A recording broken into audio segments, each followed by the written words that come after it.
What?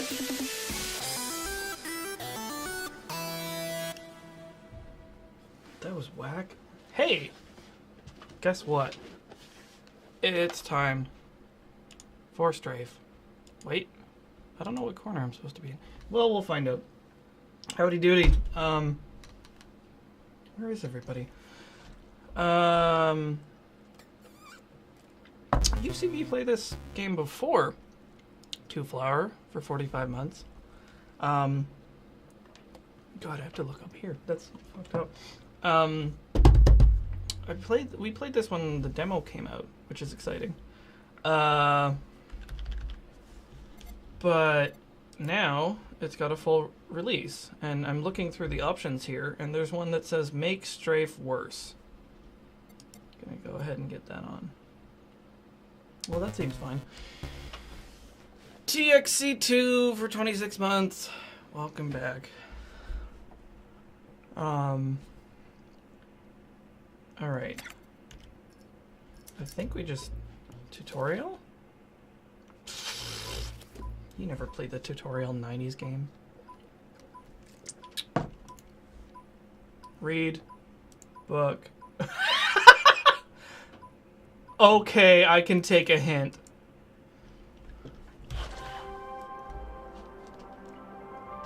Oh yeah, this will be worth it. Oh my god. Hello, and congratulations. You've obtained the lucrative job of Scout for the Class 9-6 spacecraft Icarus. They're depending on you to locate safe areas full of valuable materials to scrap. It's a rewarding but physically demanding job, so let's begin with a quick health assessment before you begin your training. Start by turning your head side to side and up and down. We need to confirm you can move your head.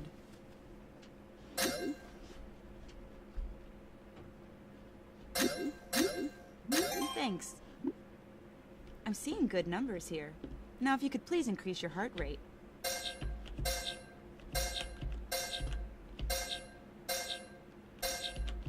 Mm-hmm.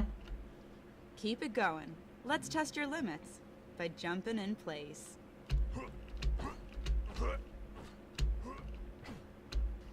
Wow, we've never seen results this impressive before.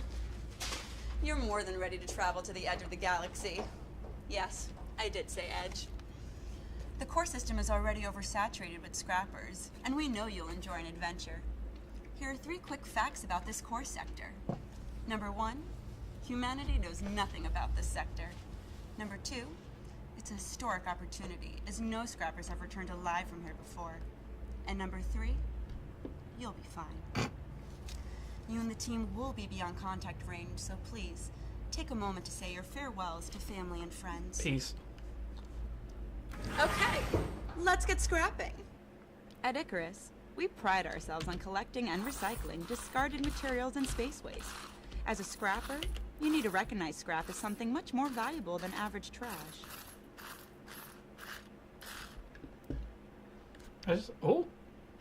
Oh god! Niches allow you to turn scrap into goods. On Icarus, ours are calibrated to supply staff with armor and ammunition. Ooh. I would love to craft... Oh, there we go.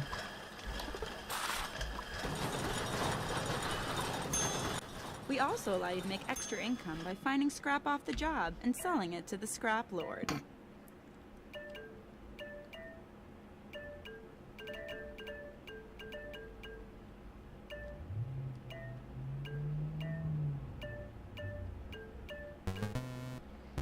Hi, smart man! For 32 months. This FMV knows exactly how terrible it is. It's so true. This game is aggressively 90s. You've even though it earned came your out this 10% year. cut. Wait, what do you mean 10% cut? There's more to scrapping than finding scrap and scrapping it. But let's move on to other actions expected of you. Jesus Christ. Sometimes, large objects can obstruct your workflow.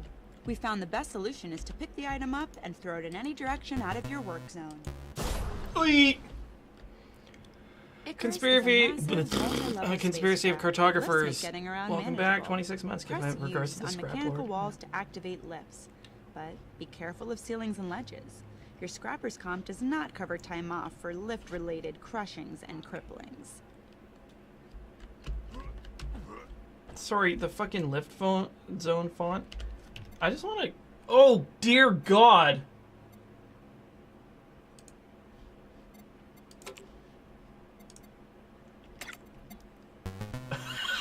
Holy shit, they weren't kidding when they said make it worse. Busted for 33 months. Welcome back. We are going to have a scrap. And ex-Celtic Wolf for 8 months. This is powerfully 90s. Let me see just how much worse this makes it. Because I kind of dig it. Oh, fuck. Yep. Yep. Not good. Duke Nukem style things. Wait. How do I make it go up? Oh, there it goes. I hope it doesn't crush me.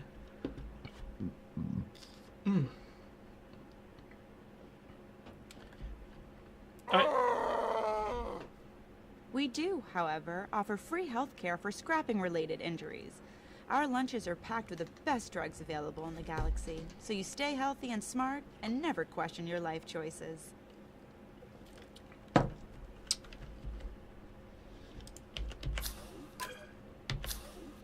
Finally, be careful when handling metal crates aboard Icarus. They're pressurized to keep expensive weapon components safe during shipment. Try being not careful. Just this one time.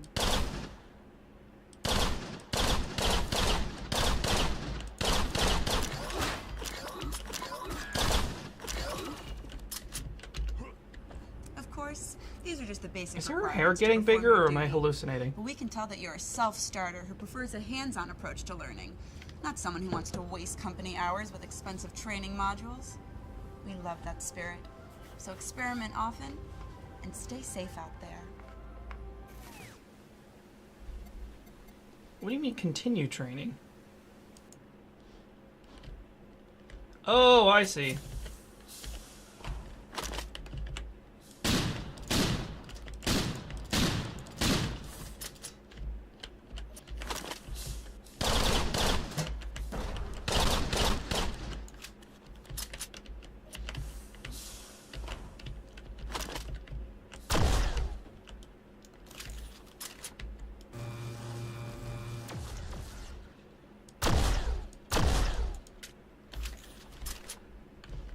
Sweet.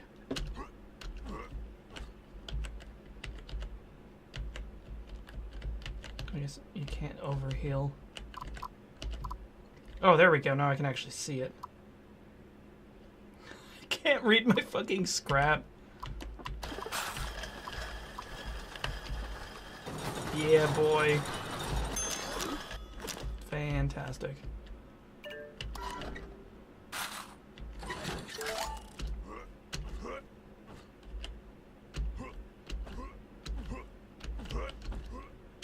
Man, they played a lot of Quake before making this.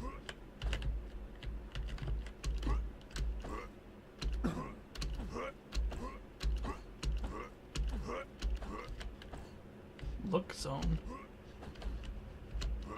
Ah, there we go. Okay.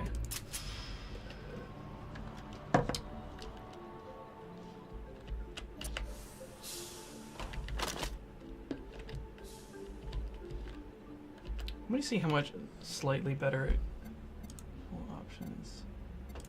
Video.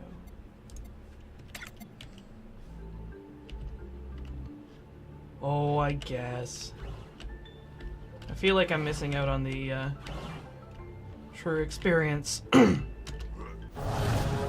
it, but hello, friendo. You seem to have had a bad time. MDK Marshall, sub triplets for 36 months. Welcome back. Oh man, those of you who...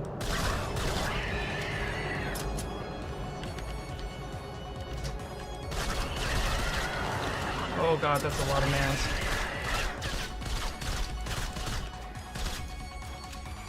Fuck.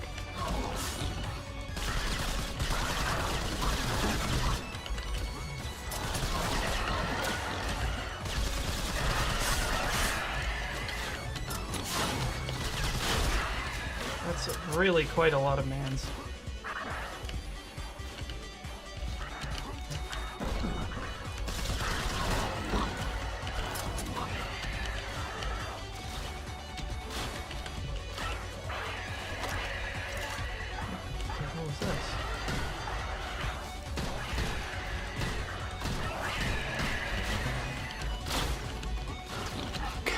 Christopher Levine Hansen. Hansen? Yes, thank you. You're a new a new patron?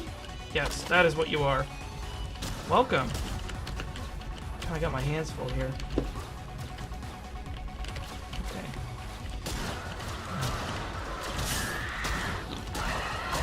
Oh.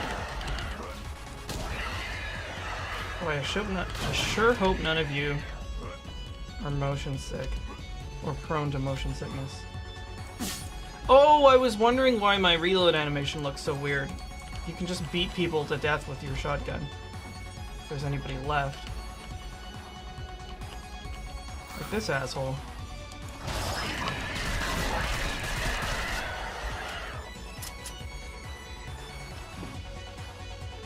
Okay.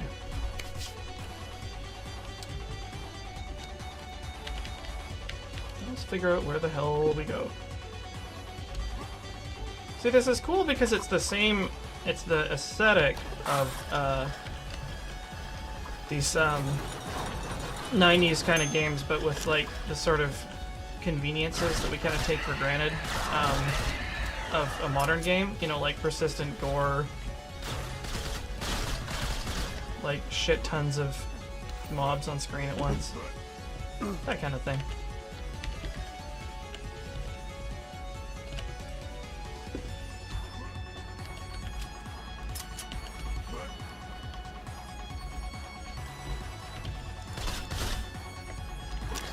I don't know what that is.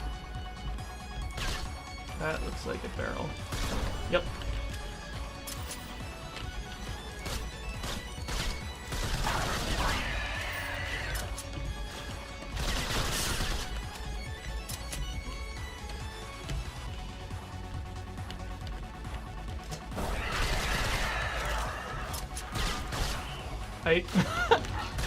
I mean, it wouldn't be a good game if it didn't have, like, a plutonic crate.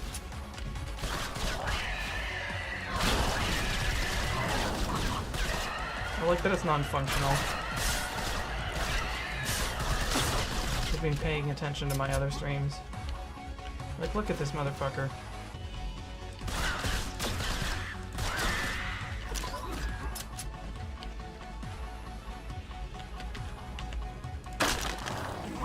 Rip. Hey! Snuggle down.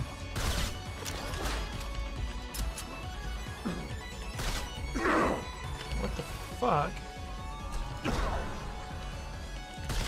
don't know what that is, or if I can even shoot it.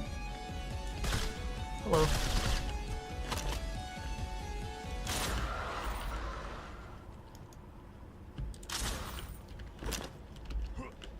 Okay.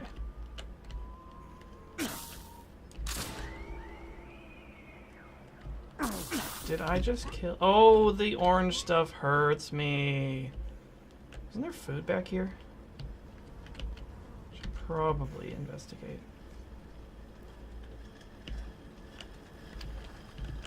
Aha! Is there more back this way? Can I make health? No armor or ammo.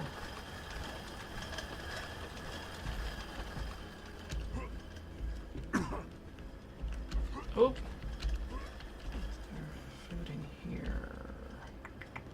No dice.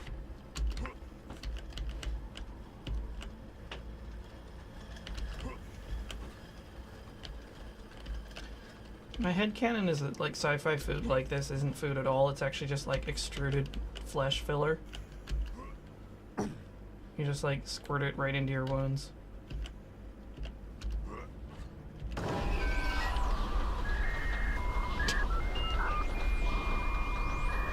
Only 90s kids will know this.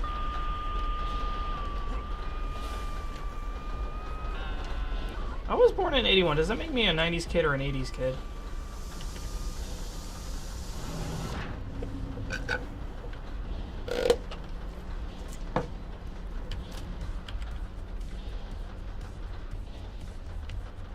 Nice.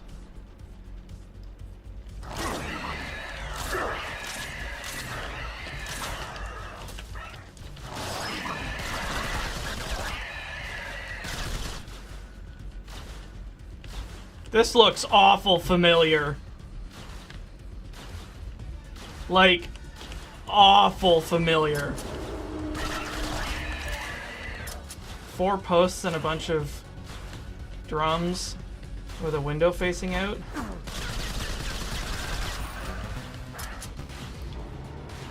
Mahal D for 41 months. Hello from the future. It's the year 2017. You've missed a lot in the last 21 years. It's true. Yeah, there's nothing over here, but...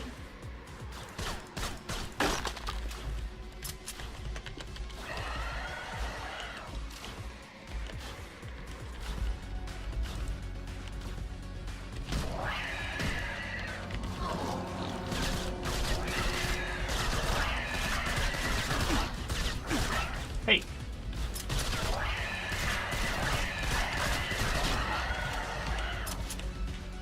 Any other hidden walls? I should probably be spamming use on everything in sight. I have 2 healths. That's bad. Fuck. This thirsty fella around the corner. Yeah, Doom, the original 4-post.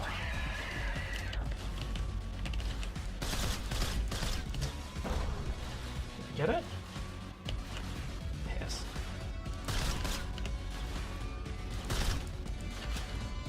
My true enemy is vents.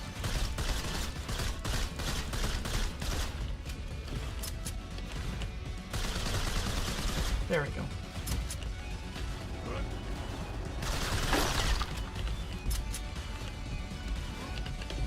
Piss. Doy.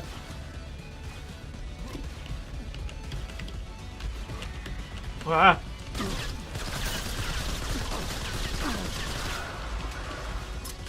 This fucking orange shit is gonna kill me to death.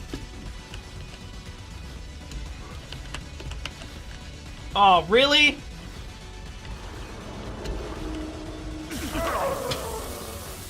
Rip.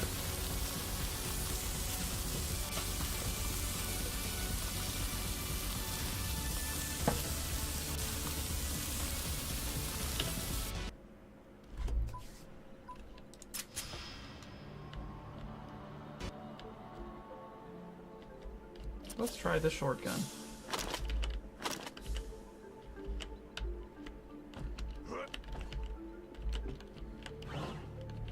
So I have heard that this game is procedurally generated, apart from, you know, a couple of the early areas.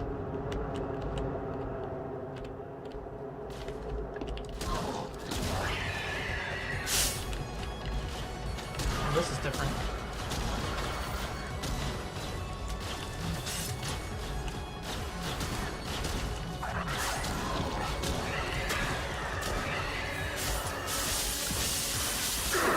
Ow.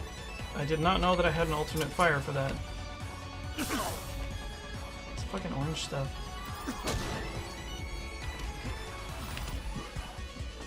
This is definitely different. Hey, friendo.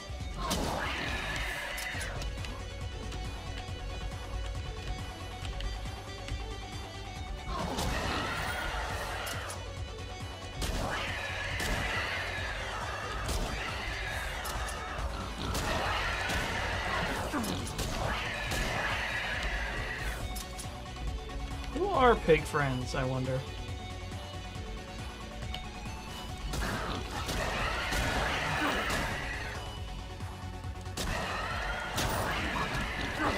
Yes.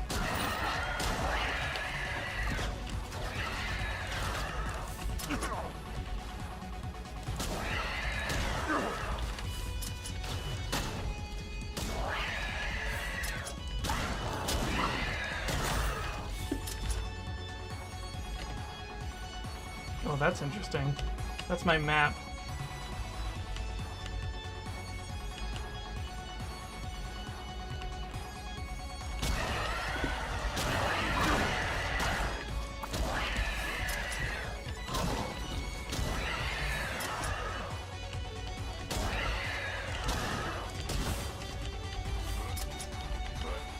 I'm not sure why we're fighting sloths.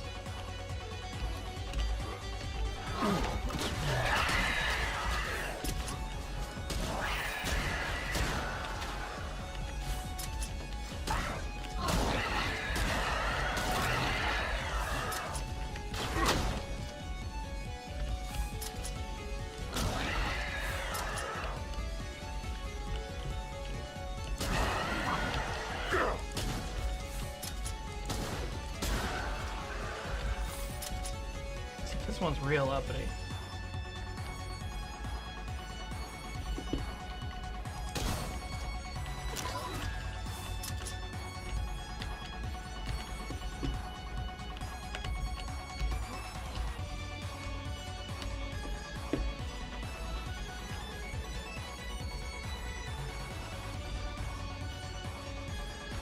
Oh, we stuck down here? No, there's stairs. Aha! Ho ho! Excuse me, I was lost in thought.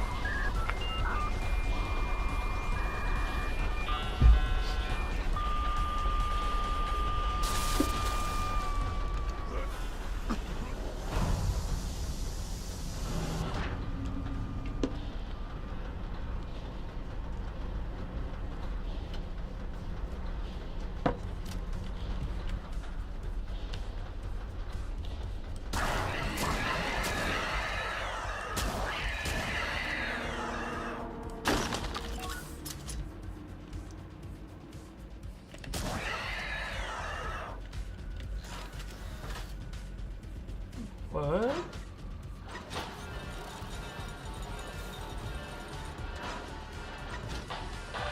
What did you do to it?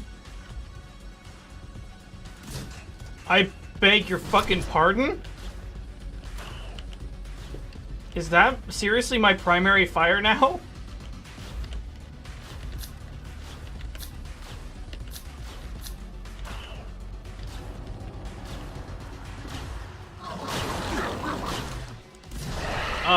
Evidently it is. It's gonna be real dangerous.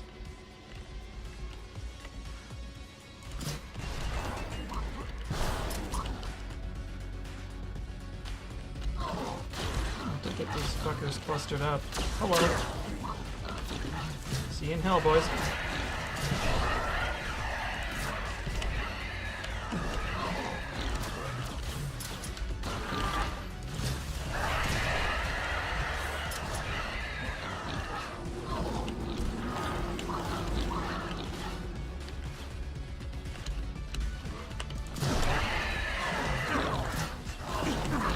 Holy shit.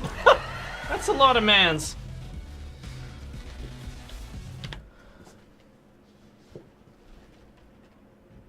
Is that their load screen?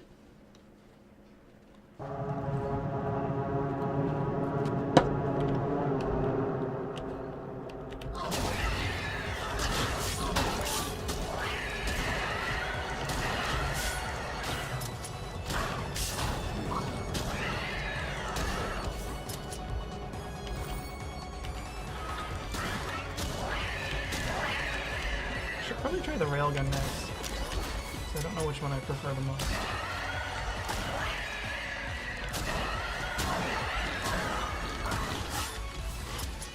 Oh, there's too many mans. Much too many mans.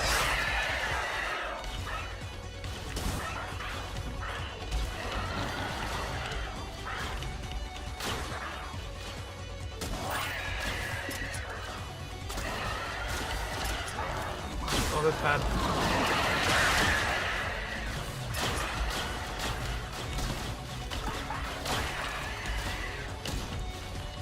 Shittles. Hi!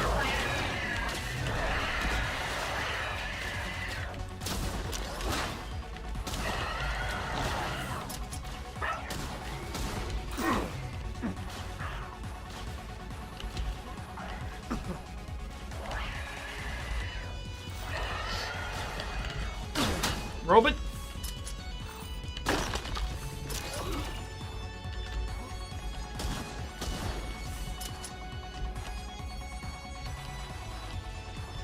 Okay. And that is our sitch.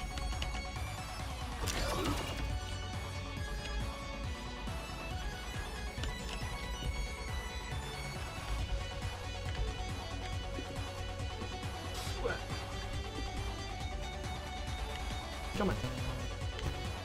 Squid Pope is a new subscriber. Welcome to the stream.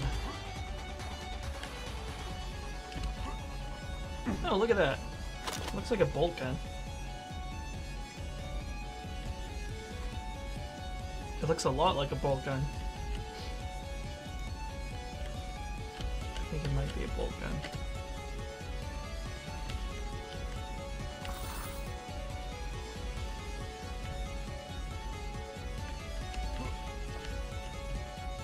Oh, there we go.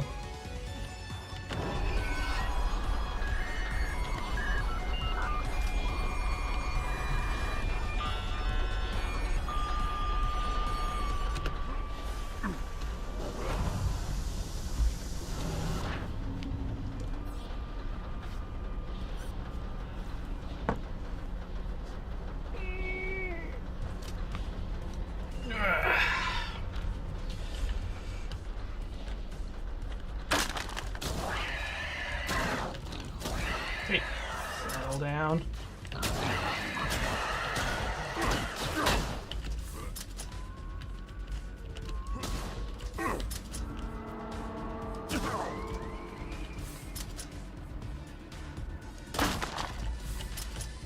Look, it's full of floppy diskettes and packing peanuts.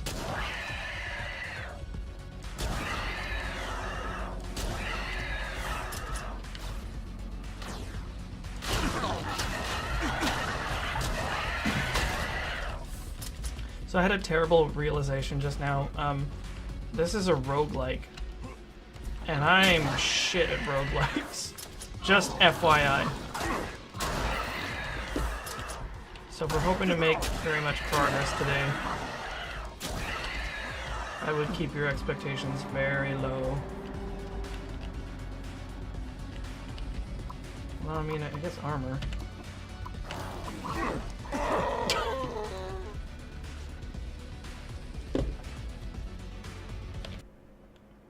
Oh, actually, I'm gonna restart and change weapon.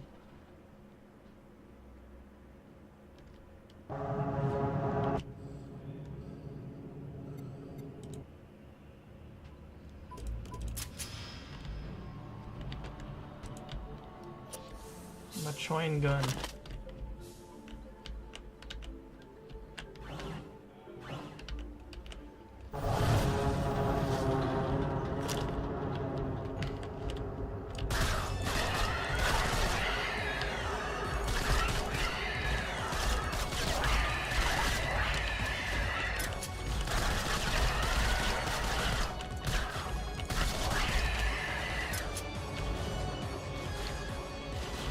That's a lot of grabbage.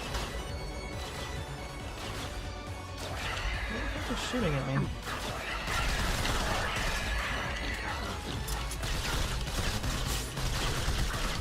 Ginger Ale 21 for 3 months. Welcome back.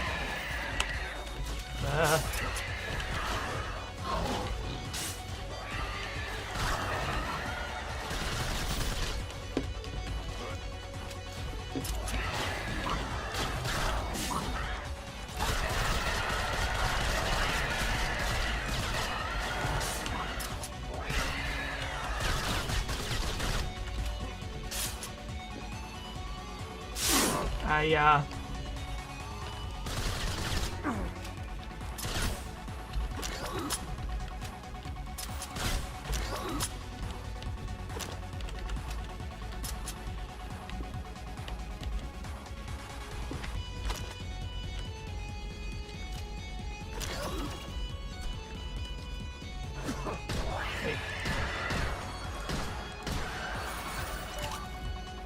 I don't know what the deal with this bolt gun is. It seems to only have like 10 bullets. Seems kind of strong though.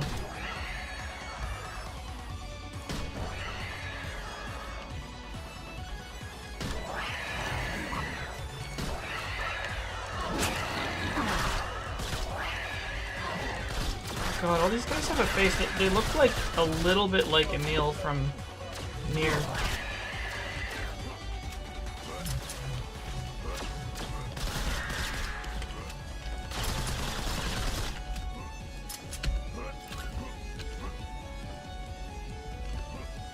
Get that.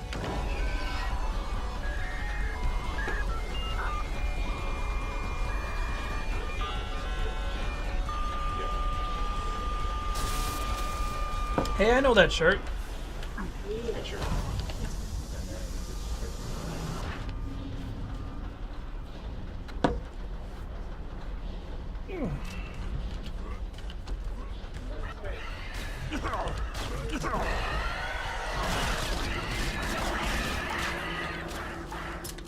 Oh boy.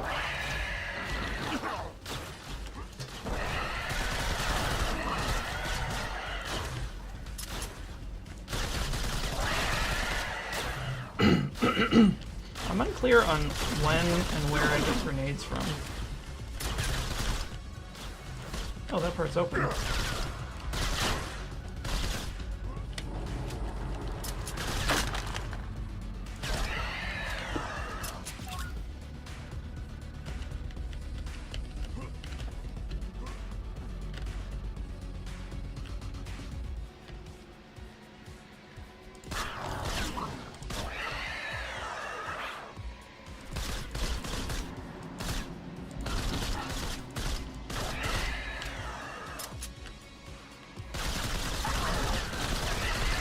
This does very faintly remind me of Killing Floor. What the hell's this?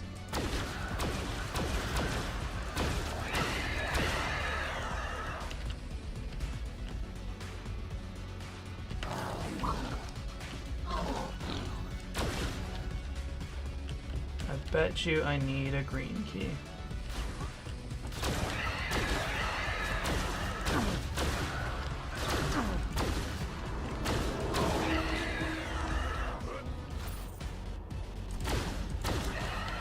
Hello.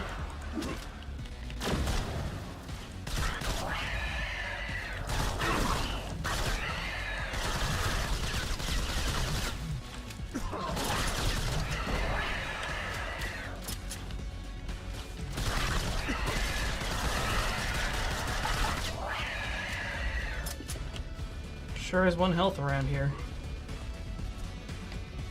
I don't know what killed me.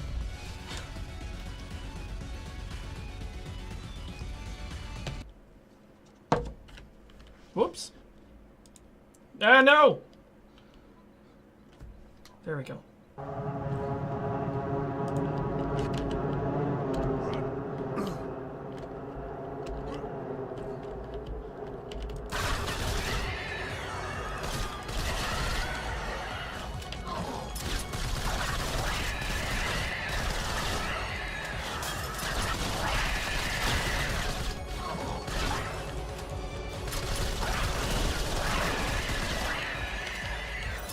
Other aspects of it being a roguelike include not checkpointing, so we might be here for a while.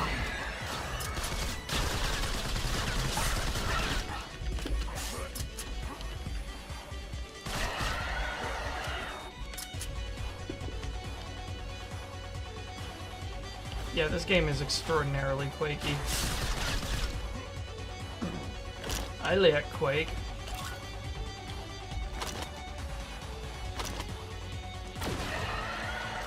I have all three of these? I do.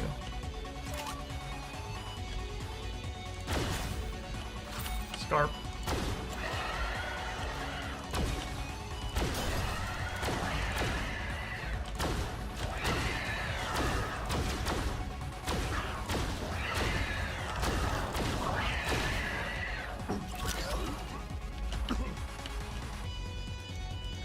This one does not seem to have an alternate fire. Either that or I just don't have any ammo for it.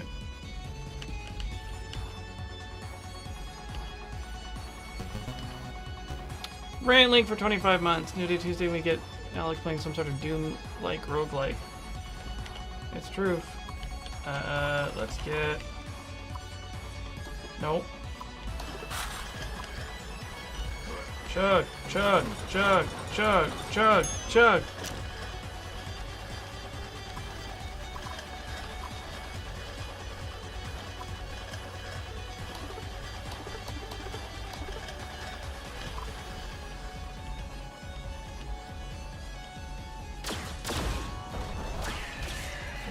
Thing. Here we go. Oh, that's handy. When that gun is empty, you just chuck it and it goes off like a bomb. Hey, a green key.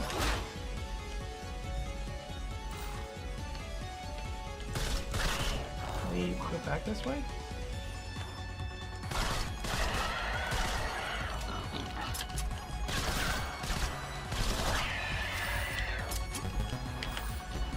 here we go.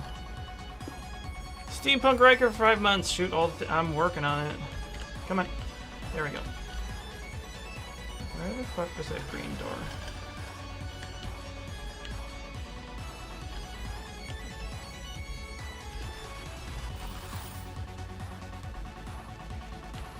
Or was I hallucinating?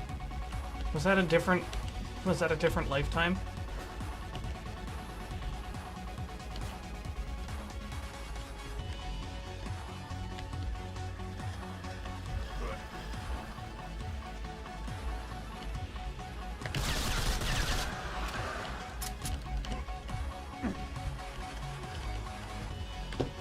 No, I think that was a different playthrough.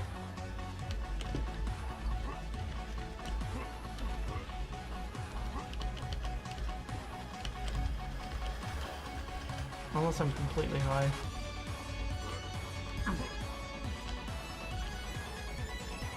It's all blending together already.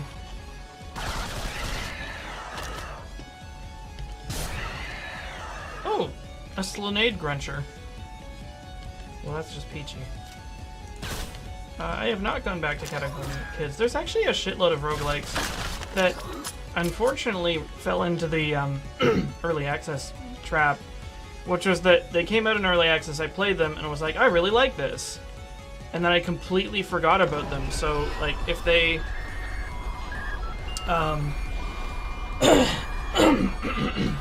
if they do, like, polish up or release, I generally don't get around to playing them.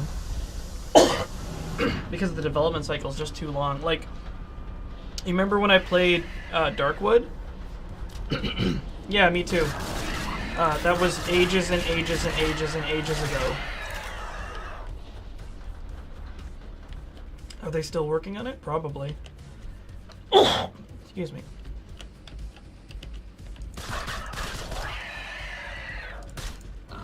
Hello.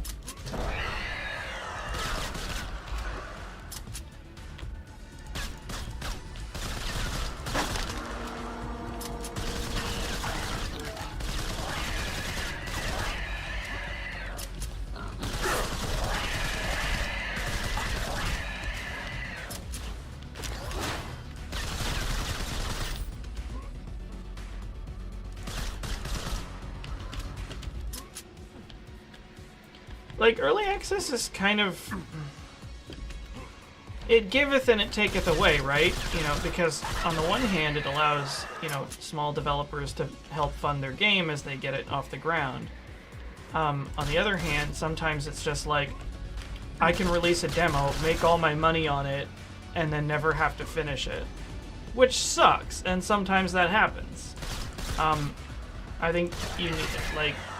It takes a pretty special developer with, you know, something impressive to start with to go and a realistic, like, time frame, or not even realistic, just like a time frame that people can still stay hyped within.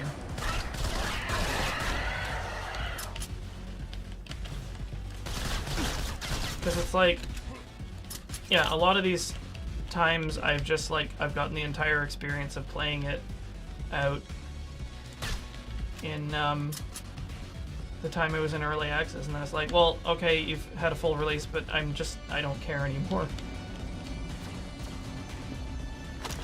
So I've moved on to other things. Hello.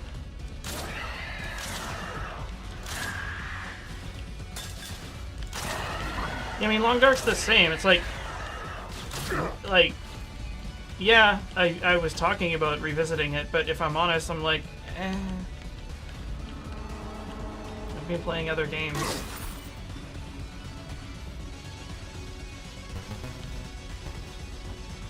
I mean, if this game has bugs, it came out today. I get you.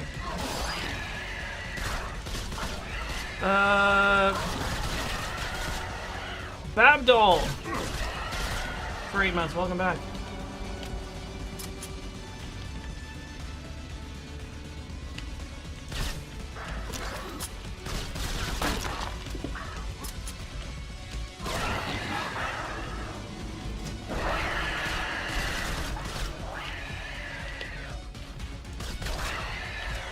Yeah, so Early access, mixed feelings. And I do mean mixed. I don't mean like coded language for bad. I think it can really work and sometimes not.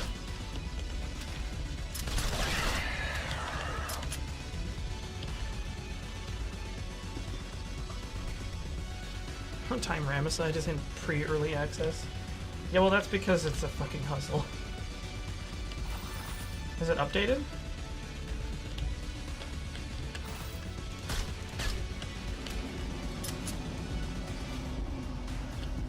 I mean, Jalopy's been alright. The problem is that, like, that poor fucking guy, I feel so bad for him.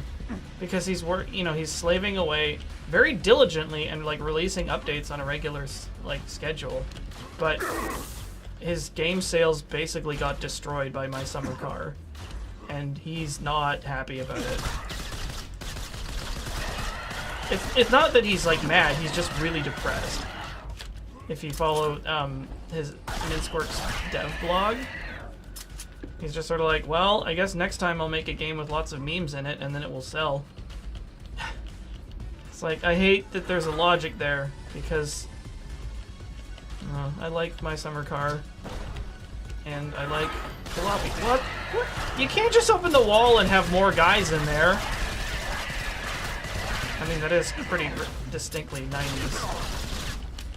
Procrastinauts for 25 months. Insert witty comment here. Yeah, that's the internet for you.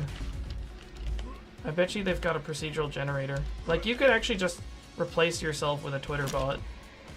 So like, insert snappy retort. Ah, yes, I am interneting now.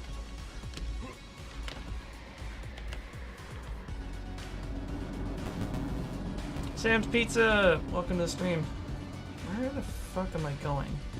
With 15 health to my name. Yeah, I think he was just really disheartened because there's a lot of shitty people who compared My Summer Car to Jalopy and were just like, this one's better. It's the same game but better. It's like, oh, for fuck's sake. And I mean,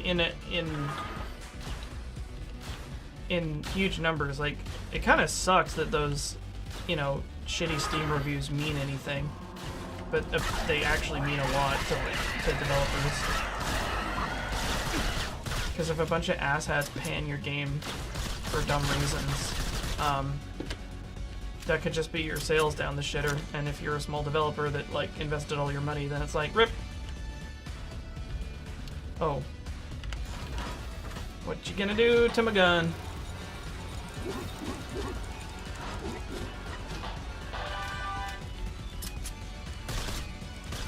Doesn't seem that much different.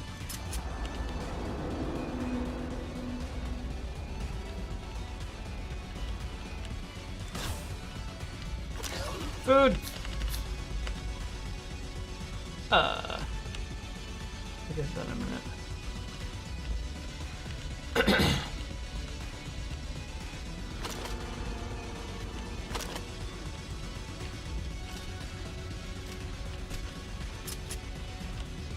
Like, yeah, on paper, the idea that, a game can live or die by its review scores seems like a good idea.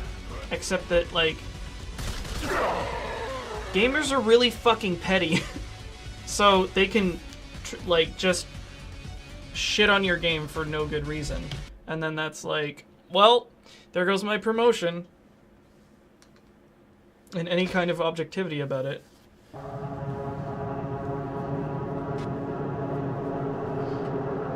Like, your game could lose sales just because people don't like who you are, or, I don't know. Dumb reasons.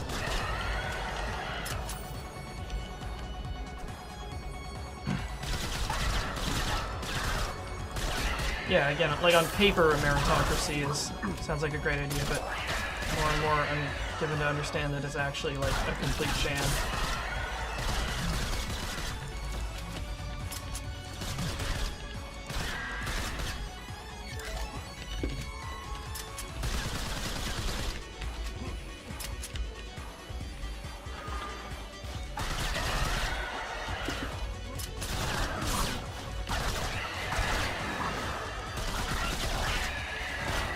this? Ooh. Another Slinade Gruncher. There's so many mans.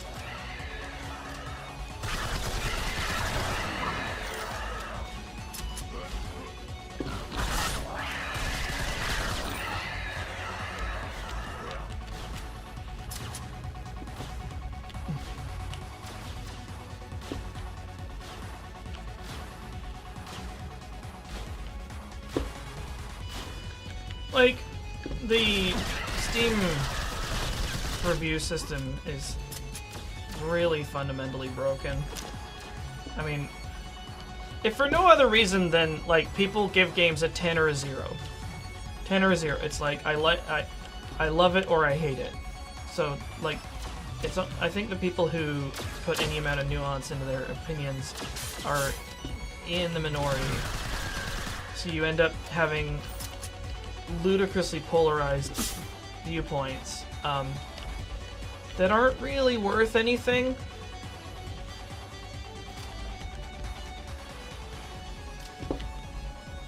Where am I going?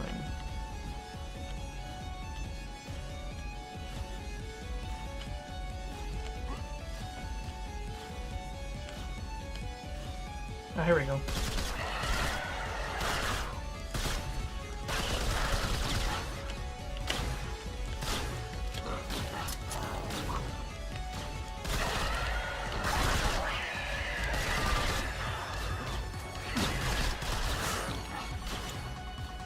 There we go. Oh, fuck. That's one of those doors. Really? Okay, that's open now, at least. Rip.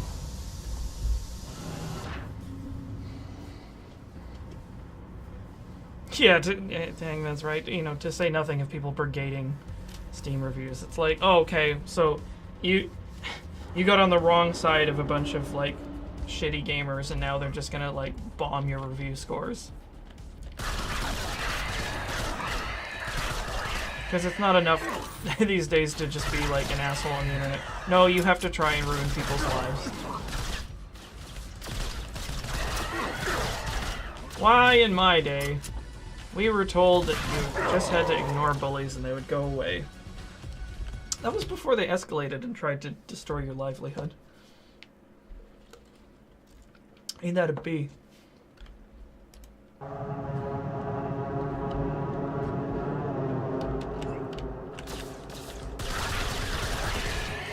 at this Kate motherfucker running around with this little pistol. You think you're better just because you're taller than everybody else. That's what's going on here.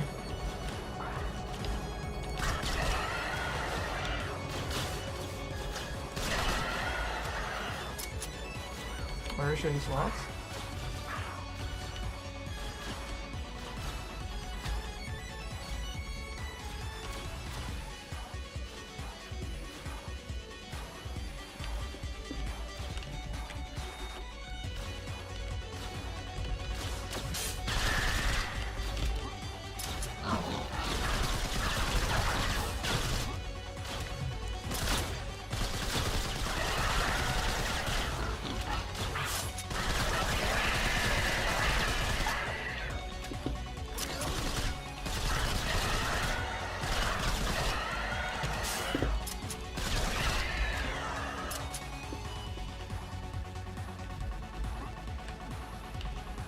Yeah, that's why YouTube moved from the 1 to 5 stars, like, to the like dislike. Yeah, I mean, it's like, it sucks, but like people are very polarized about anything.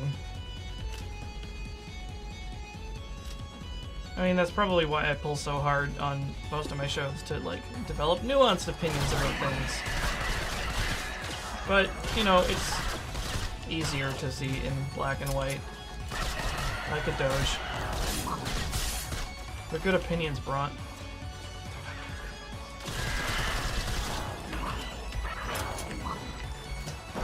Rip!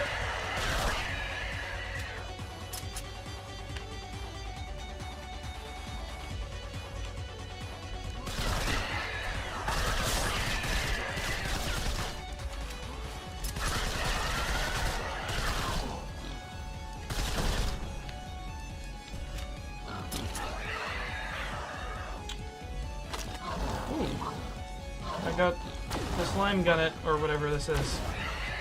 The gun what shoots green shit. What's this one? Ooh, shotgun.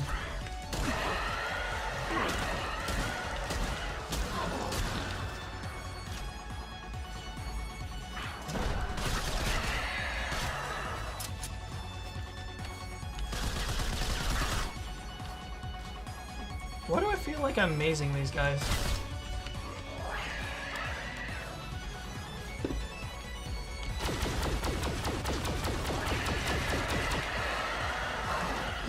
Seeing hell.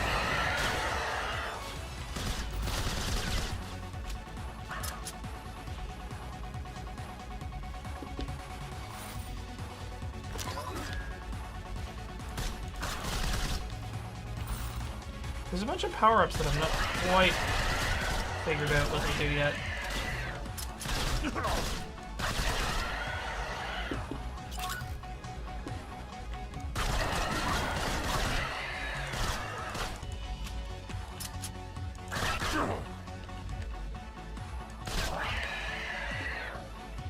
I have found a lot of friends. God, if this is what... This is me in my comments section.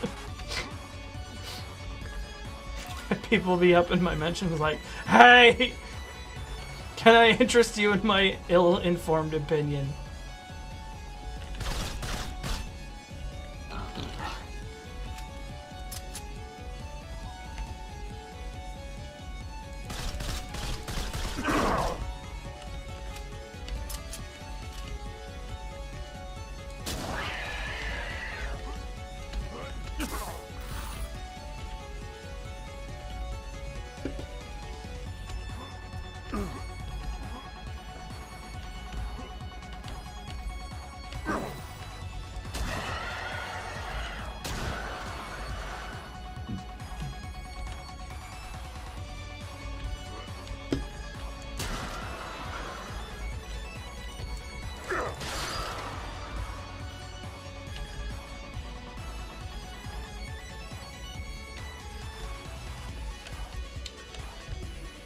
My increasing, perhaps controversial opinion is that comment sections in general are a mistake.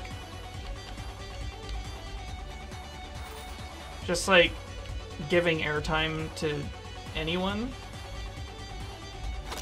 I'm not certain that the ratio of like useful information and feedback is worth the amount of signal noise.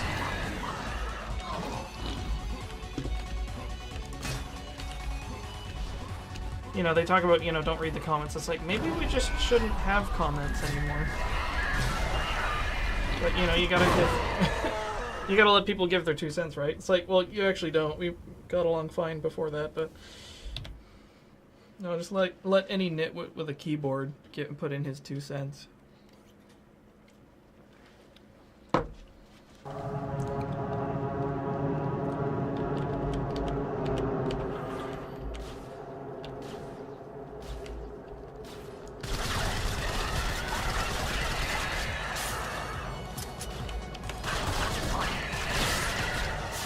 In the comment section. I know.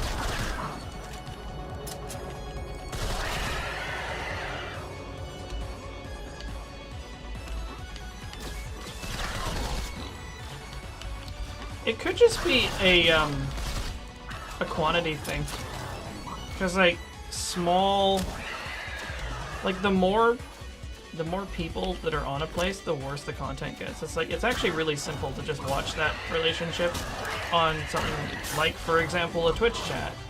You know, you have our chat, which is generally speaking, you know, quite well mannered, and you know, what the fuck?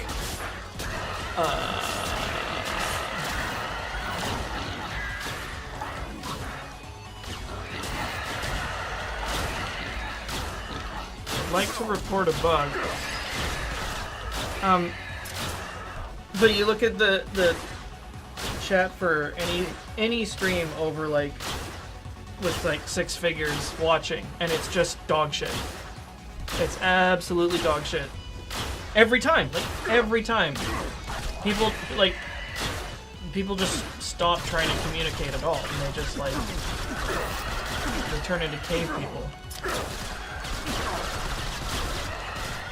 I am hella stuck. Like, I'm literally stuck in a wall. Oh well. I did get caught in the monster closet. Let's do that. What if comments like, oh no, don't. If you required over 140 characters, every thing would start with 140 periods, or just it's. I don't know that it's an issue that could be solved through technology. Because the problem you're talking about is just like there being dumb people in large numbers.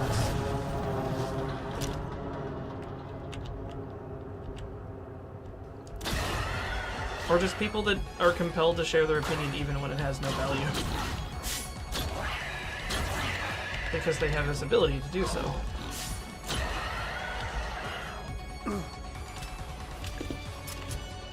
So, I don't know. It's not a problem I especially see getting fixed at any point.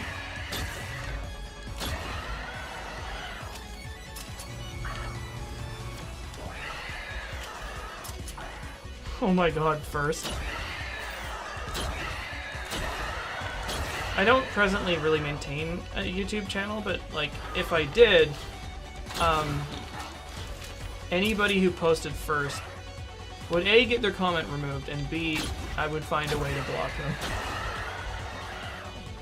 That's the one that drives me insane. It's like, how valueless is your life that you have to, like, go for tiny little, entirely meaningless internet trophies, like posting fucking first on a new video? Like, are you really that bankrupt?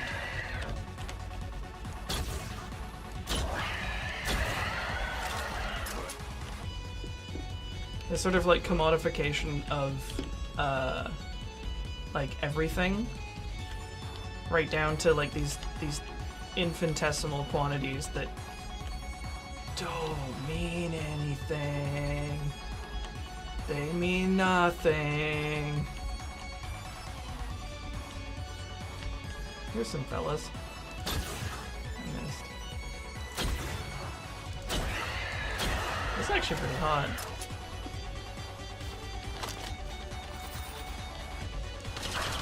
Oh, hello. Some little, like, fluff shooter.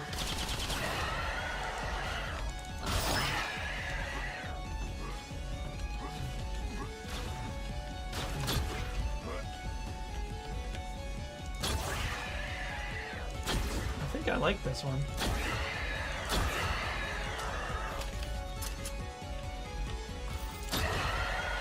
Yeah, stuff like gamer score and shit. Things that just don't mean anything. The internet is kind of a wash in just like metrics that people compare one another by that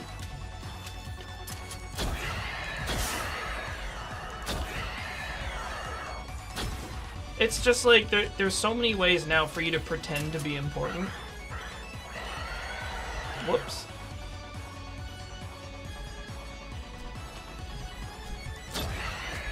And people, the way people like pursue them is like really not healthy.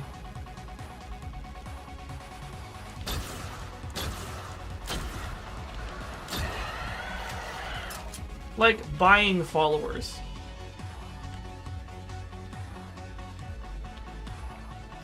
You didn't actually attract those people by having anything worthwhile, but you purchased them, and so now it gives the appearance that you have something worth saying.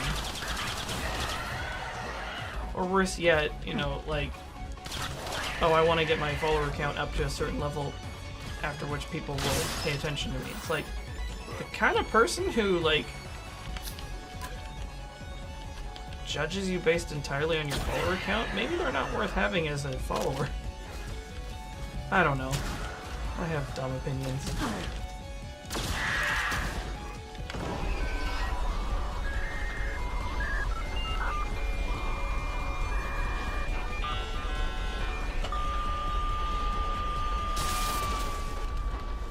I have seen the anime version of me in Persona. Whoops, I missed that entirely.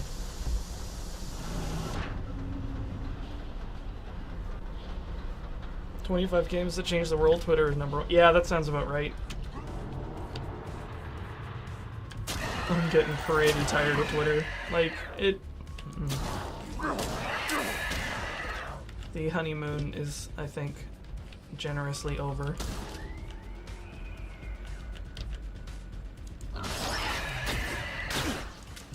Twitter is absolutely a game. It's an RPG where you play an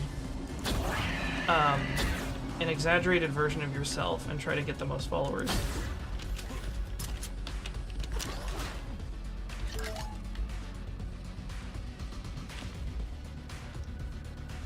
Like, how many times have you had this experience? You think of something really, really clever to say, you post it, and then you just spam refresh, hoping to get as many hearts or green, like, recycle symbols as possible. Like, how is that not a video game?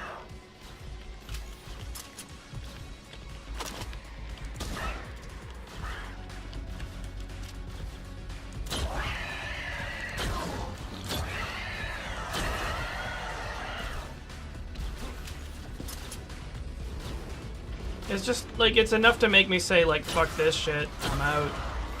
I'll get by on word of mouth and have, like, a tiny, irrelevant follower count. Who cares? Hello, James. Yep. Speaking of tiny, irrelevant follower count. Jesus! I'm sorry. Ah! I'm sorry, James. You just lobbed that one right over the plate. Good, because it's a solid burn. Yeah. Appreciate a solid burn. How's the game? What am I even? It's good. I was gonna say, like, I have a lot of nerve giving James shit, considering he's probably like twice as many followers as me. No, I don't think so. Well, not twice, but you definitely have more. I have more, but Because not of like magic. Not a significant amount. Hold on, I just gotta punch out a robot. Okay, I punched out a robot. This dude's doing something. I only have like 2,000 more than you. It's not that many. It's not that many. Well, it's like, especially considering you can just like compare it to anything. It's like, you know, we can talk about differences between our follower count, and then we just have to look at like Barack Obama. I think he has a few followers. He has a few. Forget Barack Obama. I just cry whenever I look at Grant. So much more popular than us. Jerk. Yeah, well, yeah. We know where he lives, though. We do know where he lives. I know. We could leave. Oh, do you want to get a bag of dog shit and light it on fire and leave it on his doorstep? No, because that would be so. Kathleen lives there too. Oh, that's true. Because if Kathleen was she wouldn't fall for that because she's smarter than us. I guess, yeah. I mean, probably. No. She'd like extinguish it and then deliver it to us personally. I mean, we could just get her in on it, right? Just okay, yeah, like. You know, just. No. I've got a great idea. Instead of dog shit, we use like really delicious fudge, so that when he stomps it on, it's like, oh, you got me. It's like, no, we got you. You just ruined fudge, you idiot. You're so dumb. We gave you nice fudge and you stomped on it, you prick. He'd probably eat it anyways. That's next level, actually. Warm footy fudge. Footy fudge. Please never say footy fudge again. Oh god, this game's so hard. There's too many mans. There's a lot of dudes. There's too many mans. This is like level 2. Rocket Monkey 45, insert witty joke there. Yep.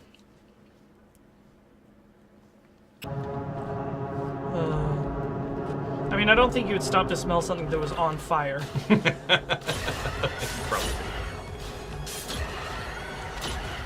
I should probably take a break soon.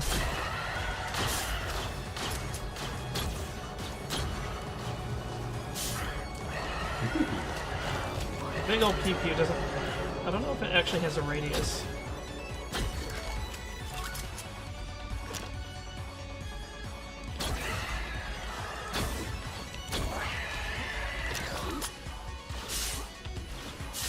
Brown sugar.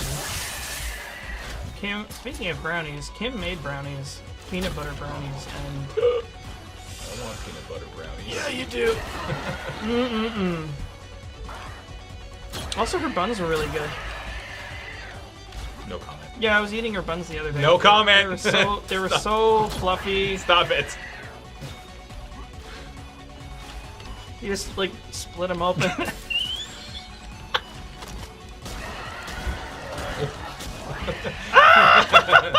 What the fuck is this? God damn, that's a big goddamn gun. Oh, it's a rocket launcher. We should see if we can rocket jump. Yup.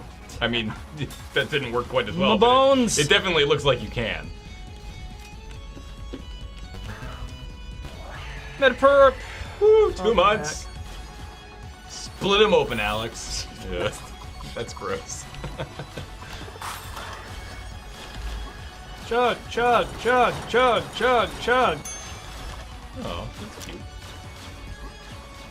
Right? I keep getting lost because this game's procedural. So Oh, the idea that's of interesting. yeah, which is cool, but like, where the fuck am I? Here we go.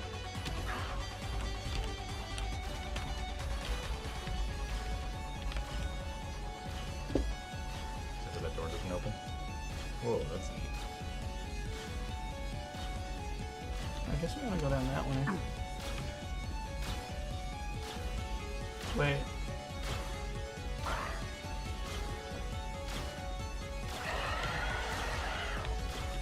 Oh. Hello.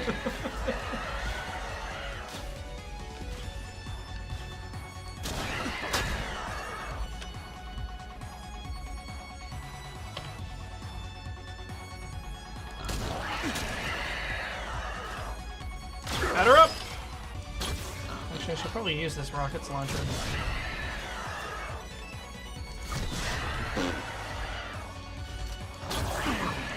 Oh, fuck.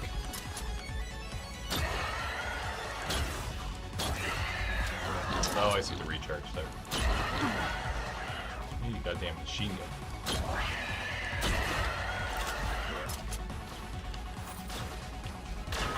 Goddamn Doormans. Oh, wait. Healthy. Imagine just like stopping by a vending machine and like ramming 4 tin cans in your mouth. Ah, here we go.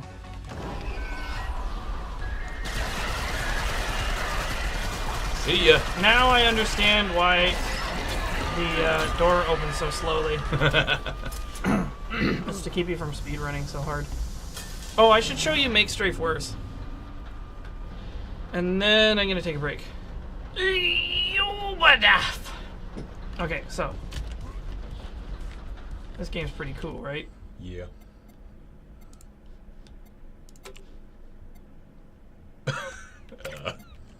Yeah, boy! Oh, nice. That's Oh, sick. yeah. That's sick.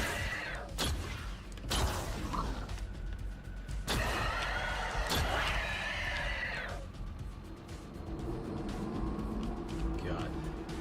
It doesn't even make it like I like how it doesn't make it unplayable for sure. No, But it sure makes it look a lot more like, not even Quake. Well, I don't know, maybe we did play Quake in this resolution.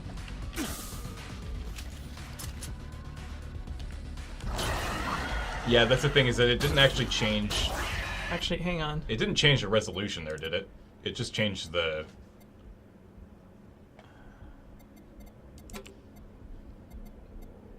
Yeah, like that's still 1080. Yeah. Sick. Turn that FOV all the way down, bro. Oh, only 80. That's not actually that bad. That's a little bit. That's a little worse. Oh yeah, that's a little bit better in regards to sort of making it look. I can't see shit, Captain. See, why can't you play this in 640 by 480? That seems unreasonable. What else can we do? What's the prettiest this can look?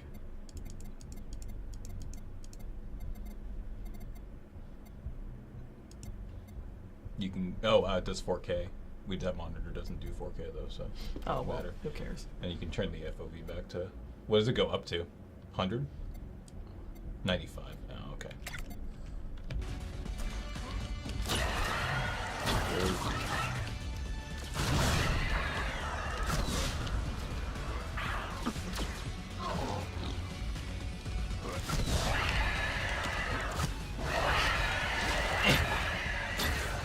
Give him the old Louisville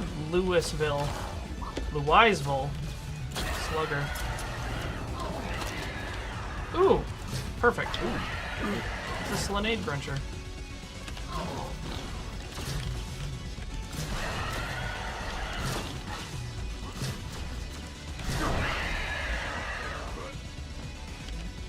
I think my only beef with this game is that I think they need to make the sound effects 400% meatier. Like, you remember what the super shotgun sounds like in Quake 2. Oh, yeah. It's just like, fuck! And then everybody in front of you goes away. Has Alex seen the game's website yet? Yep, have you seen the website? No. It's pretty special.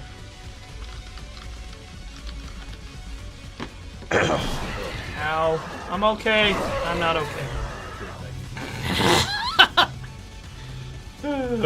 Actually, but before, hold on. I'm actually just gonna show it to people. This is impressive.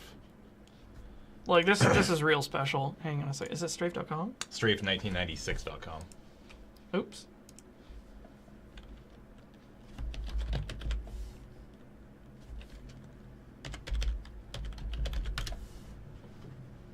Are you?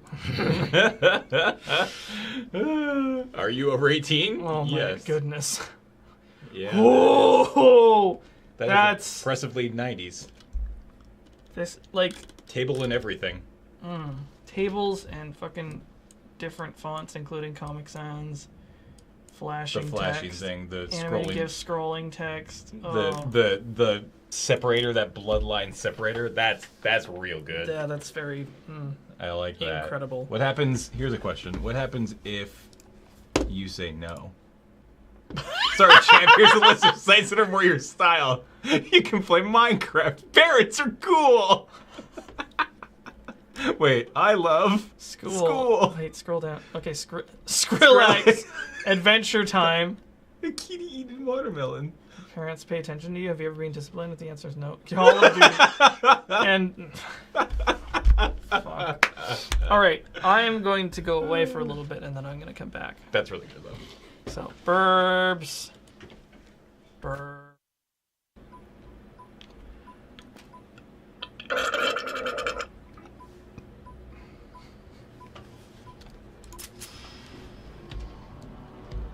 Hey, what's up?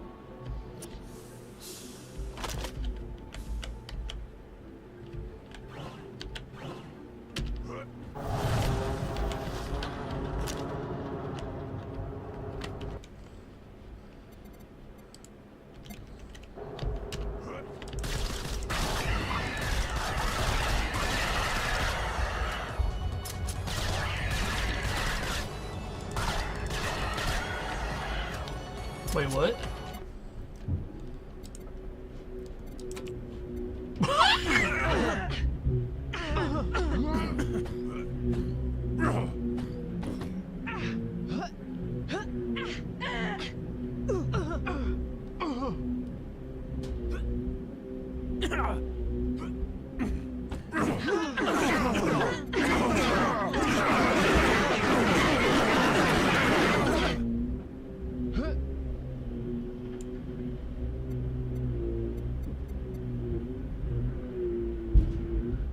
Oh, I see. There's different language options.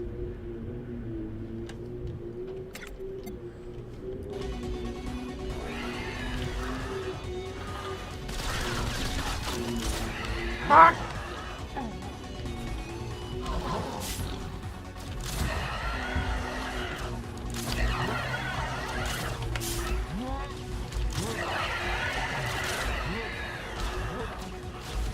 I sound super tired now.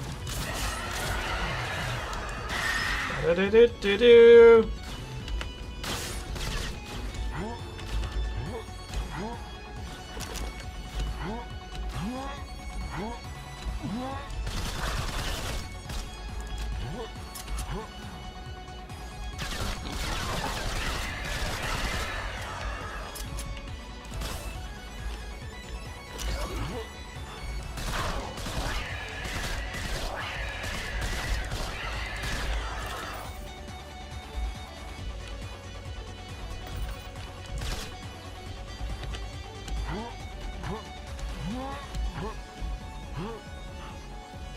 Yeah, I do sound super confused.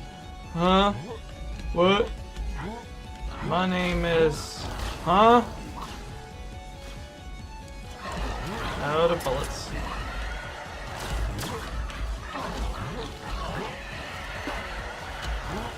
Oh, piss.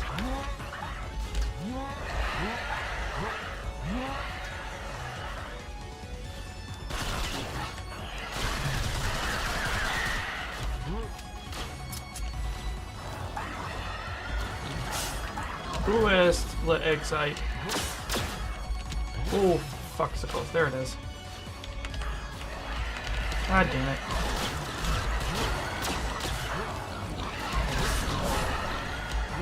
Oh, we done shittered up. Good and proper.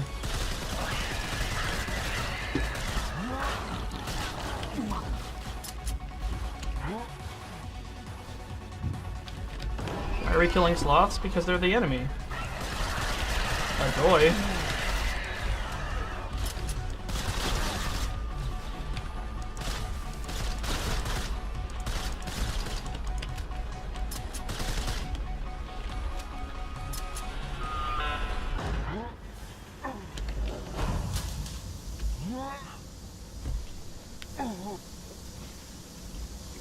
Damn it, I missed it again.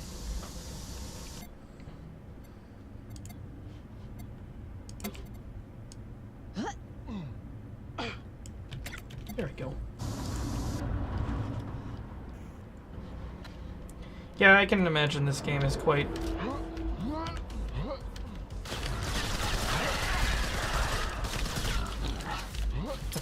I sound less confused now.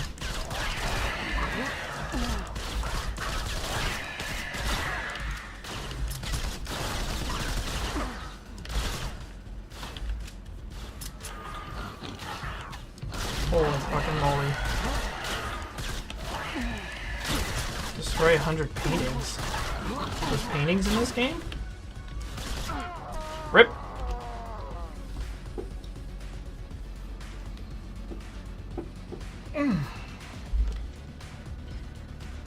Carelessness blended your organs into a death smoothie just 3 minutes and 20 seconds in.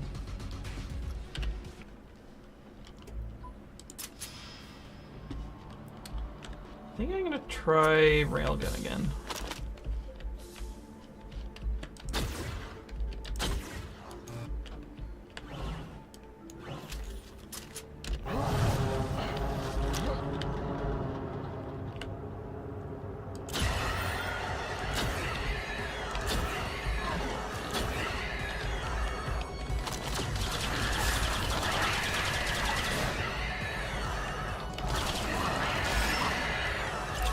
Exploded.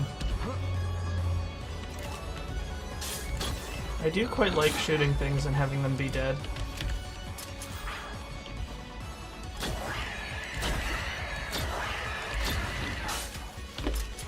Hey! What did I just say?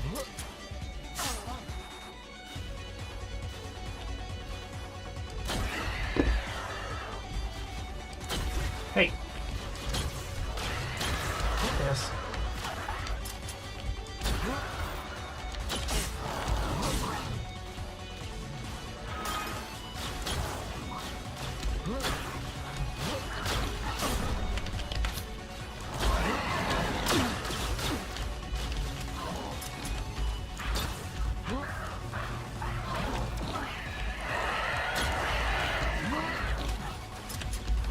Oh, fuck.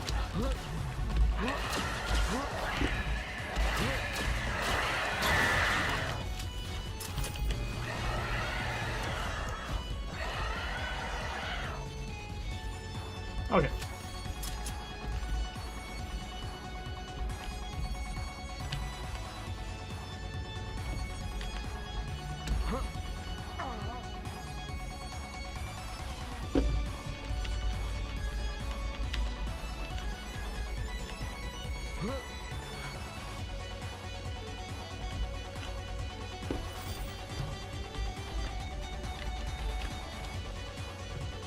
What the hell is this? It's marked in red.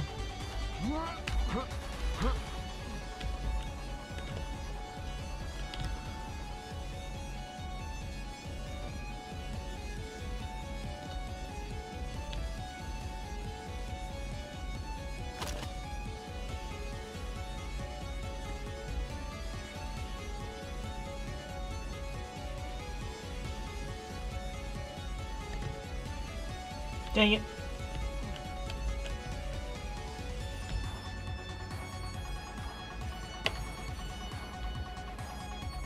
Wait.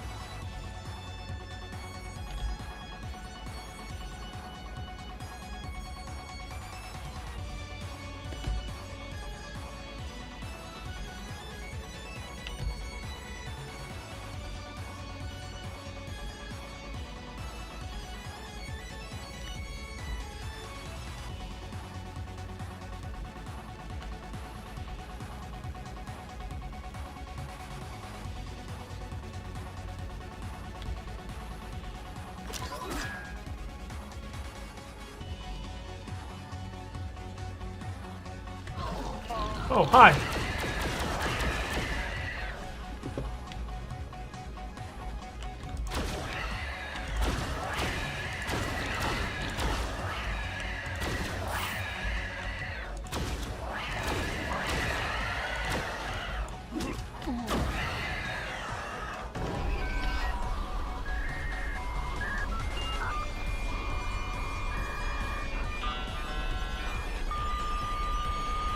Oh, you said there's multiplayer? No, single player. I don't know if there's a multiplayer version. But, like, there's a new Quake coming out real soon.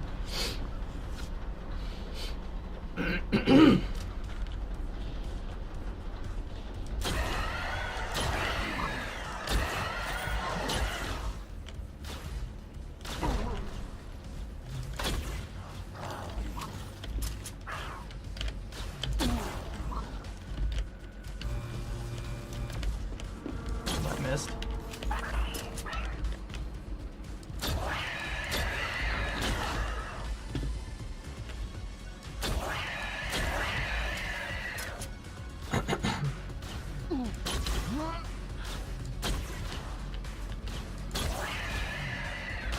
That shit's still not dead. Son of a... Quick champions?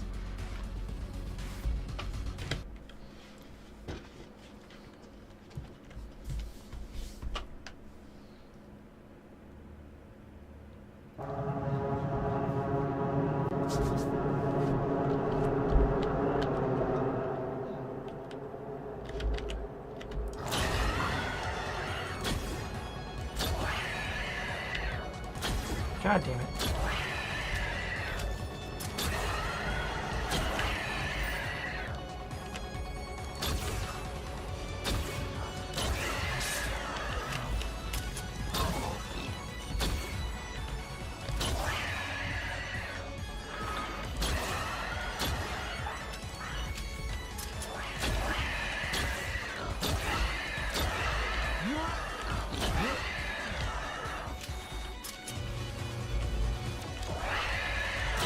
Yes, maybe. Funny story, at our local makerspace, we have an electric kiln that is out of order at the moment. And one of the guys is trying to repair it, and he discovered that all the wiring was so corroded that it had disintegrated. So he set about rewiring it and had it all hooked up and turned it on, had it heating. And then the switch blew up because it was full of bees. So we need a new switch.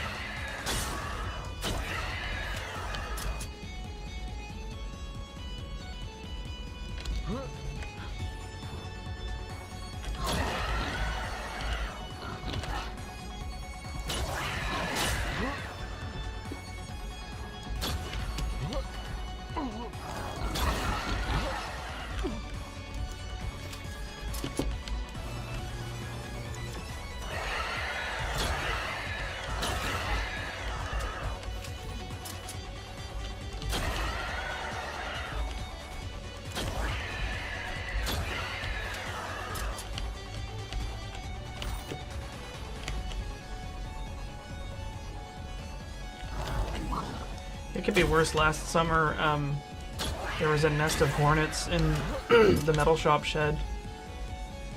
And I didn't know what to do about it, so one of the other dudes was like, oh, I got it. And he got his map gas torch and went and burned it. It was like busy meleeing bees with his, like, gas torch. It was ridiculous.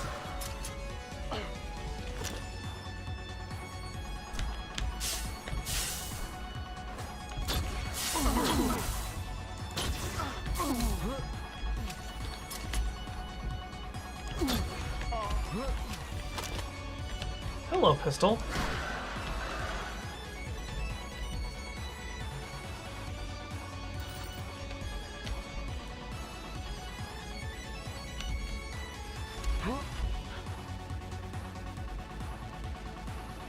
Yeah, I don't want to alarm you, but men are insane.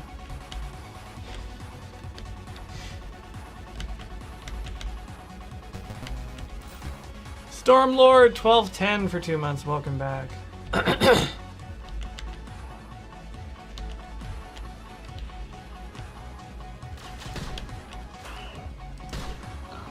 Hey!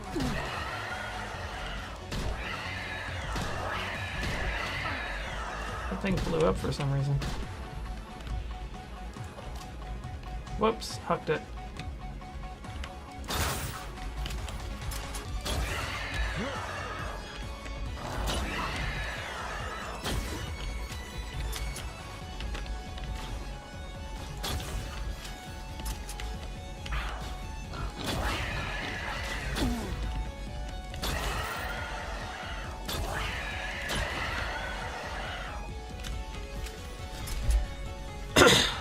Excuse me.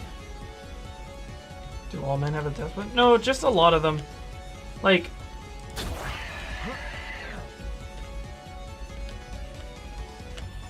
capital M male dudes are kinda crazy.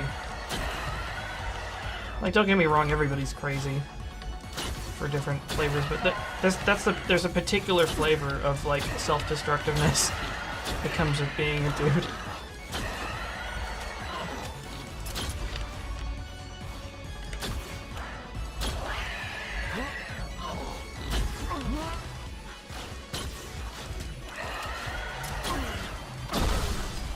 I'm tough enough that I can weld with no safety gear. Yeah, like those fucking nitwits on, what was it, like, fucking, what's it called, Customs? Who they do MIG welding with no mask, they just squint. It's like, are you high or something? What's wrong with you? It's like, oh no, we're tough. We're fucking tough because we don't use fucking safety gear. It's like, you brainless morons.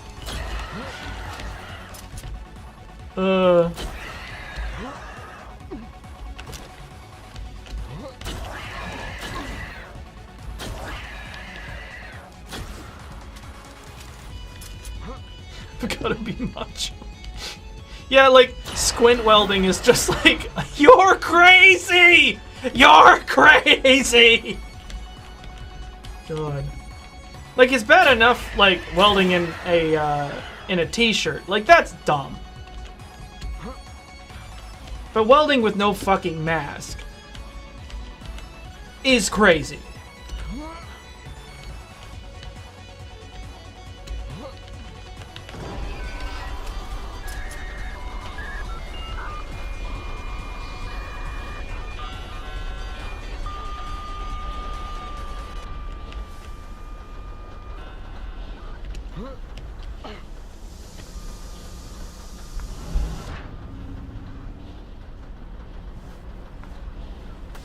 All's well that ends well. I don't weld in a t-shirt. I weld in a leather jacket that's kind of torn to shreds, but it keeps sparks off my forearms because they sting. Gosh darn it.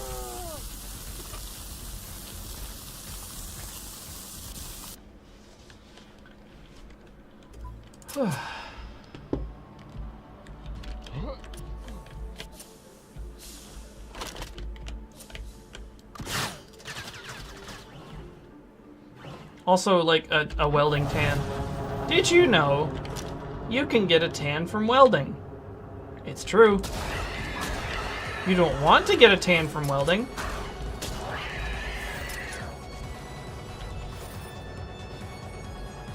A woodshop teacher with 9 fingers that was proud of it. Yeah, that sounds about right. It's like, yeah, I fucked up, but it was super cool. These insane ideas that people perpetuate. Yeah, man, I'm so fucking tough. I'm so cool and tough that I'm mutilated for life.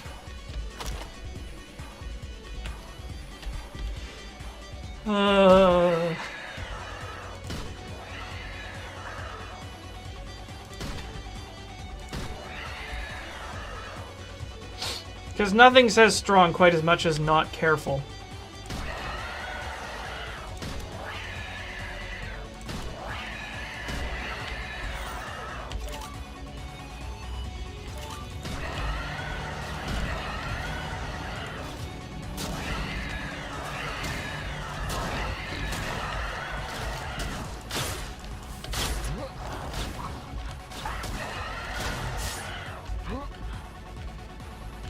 Chicks dig scars. Do they, though? Maybe some of them.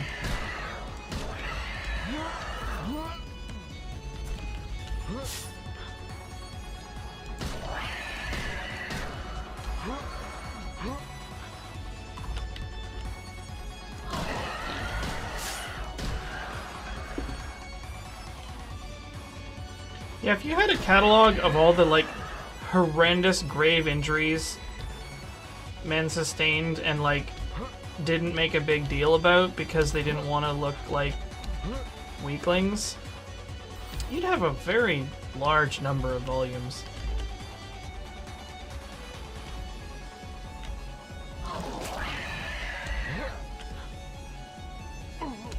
Because, I mean, like, there's a difference between, like, being brave when it's called for and just, like, not going to the hospital when your arm gets chopped off or something.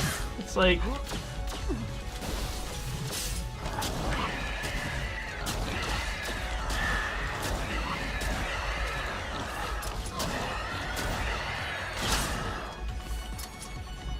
Every concussion? Yeah. I'm only learning now just how serious concussions are. Like, I hear that the NFL is having a real hard time because they kind of tried to keep that a little bit under their hat, but it turns out that getting a concussion really actually fucks you up. It's a brain injury.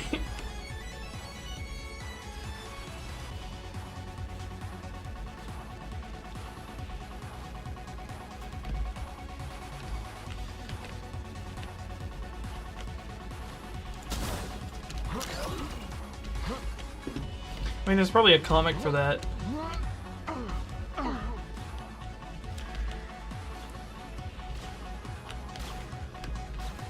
It's the guy with 2 peg legs, a hook hand, and no lower jaw, being like, "Chicks love it.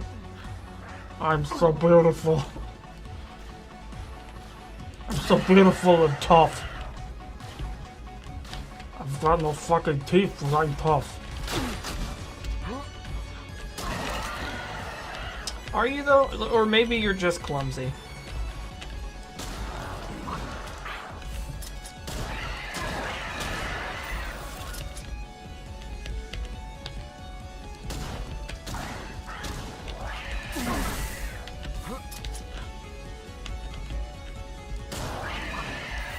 Anyway, when I'm grinding stuff in the shop, I have Ear Pro, Eye Pro, and a respirator.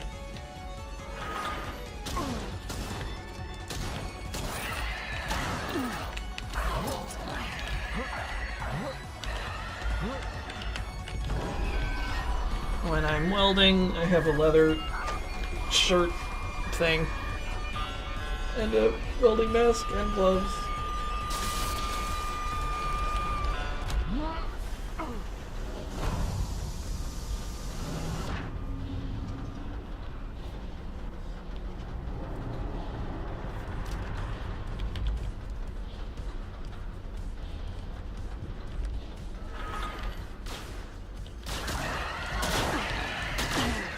So this is super cool, but I definitely think it's gonna run into the same problem that I have with every other roguelike, which is just like, I'm not very good at video games, and so I'm going to really struggle to get any distance at all.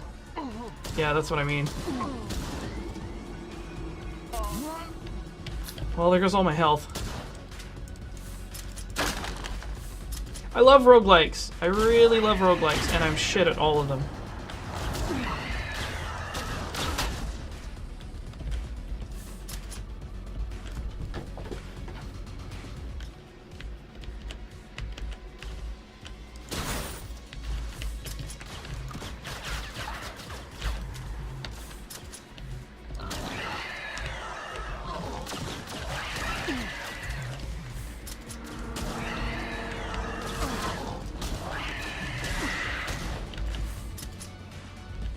Roguelike Stalker? You mean PlayerUnknown's Battlegrounds? I'm probably gonna try to get in on that tomorrow night with everybody else because I've been quite enjoying it. It's a really surprising game because it looks and runs like poo. And it's like aesthetically and gameplay wise bland to the point of being like generic, but it's so fun. It doesn't make sense. Actually, it makes perfect sense because it uses like pretty conventional look and feel of third-person games, and then just adds just enough little wrinkles that you have this unforgettable play experience. Because like I think it was like a lot of other people. Like, I don't get it. It's just a big deathmatch. Why is this, like, more popular than League of Legends on Twitch? Like, that's insane. Legion of Lashes for 32 months. Welcome back. Like, it doesn't make sense. Until you play it. Rourke9 for 6 months. Thank you. Yeah, I think it's just... It actually reminds me a lot of Stalker, because, like, Stalker is actually a bad game. It's really buggy and the story sucks and nothing in its systems quite works properly, but it's just so fucking good. And you're like, why? How? It's like, well, there's something to it that nothing else is really doing, and PUBG is like that. Just the sort of like ratcheting up of tension and paranoia and just like really authentically pulse pounding moments that are that way not because of like some sort of dumbass shock and awe stuff that the game tried to do at you. It's just like actual tension.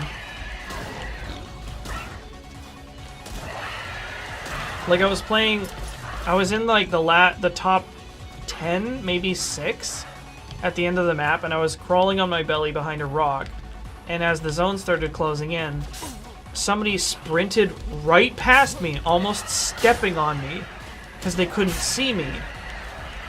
And I just like reflexively unloaded as they like hid behind this rock, and it not detected me at all.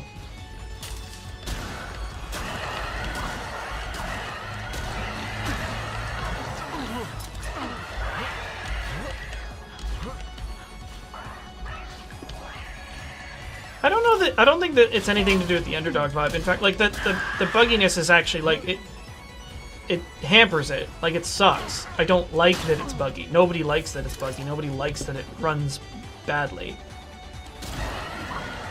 I think it's more that just like the experience is so powerful that it is not held back by shitty graphics or like buggy gameplay.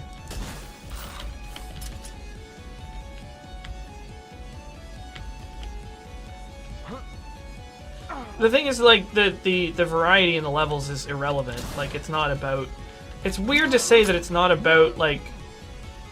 PUBG is really not about what the game looks like. It's, like, primarily about what the game plays like.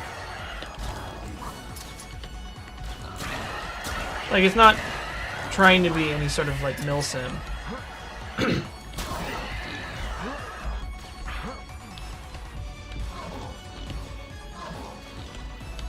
But yeah, like, it's a little hard to pin down, like, and explain exactly why it's good. But I hate giving the explanation. It's like, oh, well, you'll have to just play it. Just, yeah. But it's true.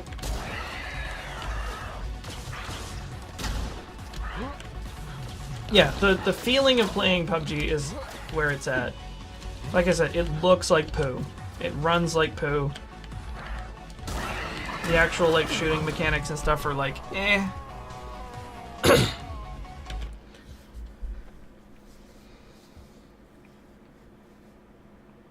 Yeah, there you go. It's like, for, you know, Mahaldi is like, for me, PUBG gives me the thing I missed from when I played Eve. Eve was at its best when you spent a bit of time maneuvering yourself into combat, so you could start it on your own terms, and then the actual combat is over in no time at all. Yeah, like, you can go through games and get, like, 1 kill. You can go through games and get no kills. It's, like, weird because it's like a shooter where in a lot of situations you're, like, actually kind of discouraged from engaging. Like, you want to pick your battles very carefully because your resources are so limited and there's so many other people against you. It's...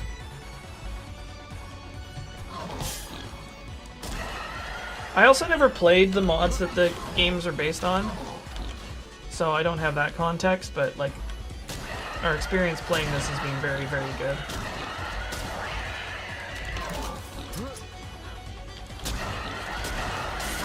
Yeah, you can win the game without firing a shot.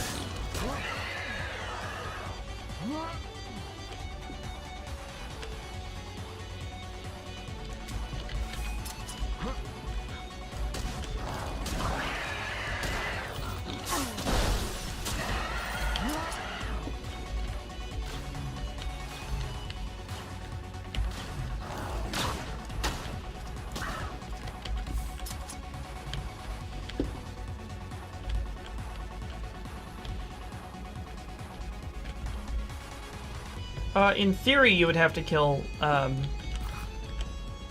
second to last person, but the death zone can take care of that. I mean, whoops.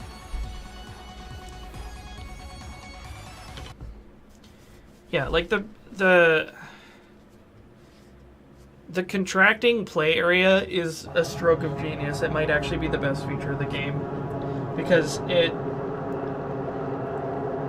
makes camping impossible. Like, actually impossible.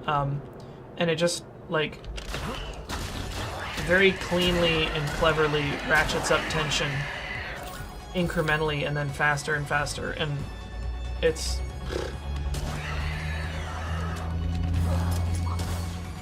Yeah.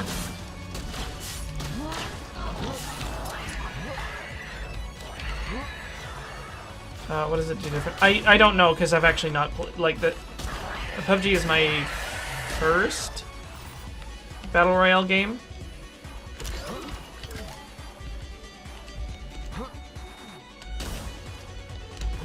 Also, playing it with a team is really, really great. Because there's so much, like, strategizing and thinking and, like, calling out and like, actual support that's mostly, like, verbal. You know, because there's, like, the gameplay is very basic.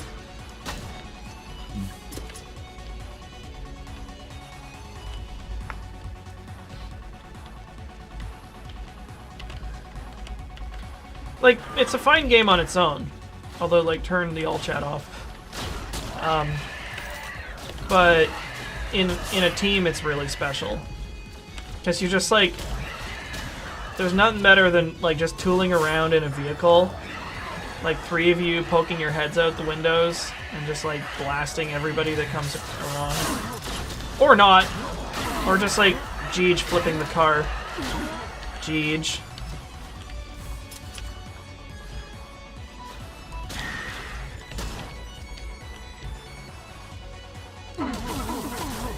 Ow, shit. I wonder what kind of longevity PUBG is gonna have.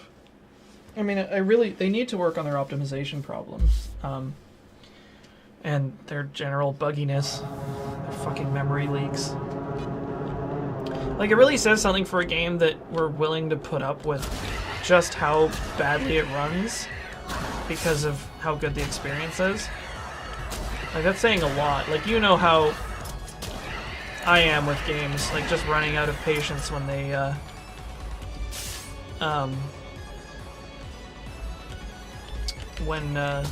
sucks. Oh, is there gonna be more maps for it? That's exciting. I mean, you could probably play this game to the end of time on the same map, and it would still be as good.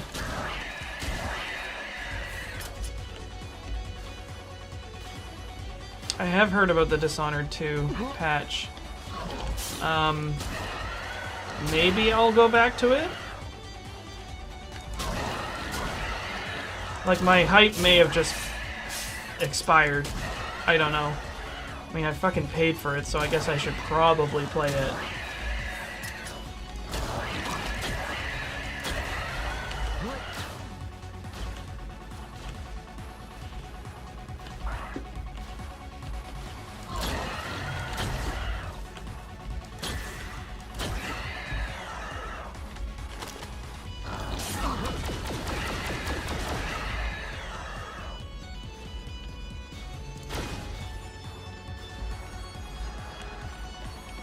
I actually made that shot.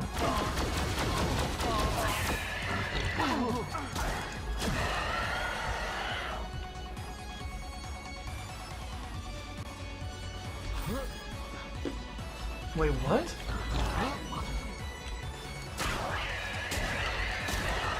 Do people seriously form attachment to optimization problems? That's crazy.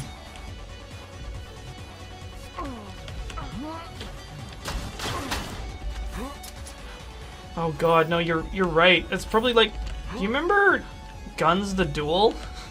It was like this Korean hack and slash multiplayer game, and like it was buggy as fuck, and that became part of the gameplay.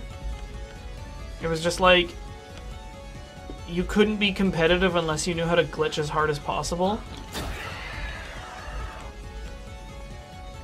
Yeah, or like high level Smash Brothers players. If you want to make a Smash player's, like a competitive Smash player vomit, just say the words Fox's falling speed and watch their, like, what their face does.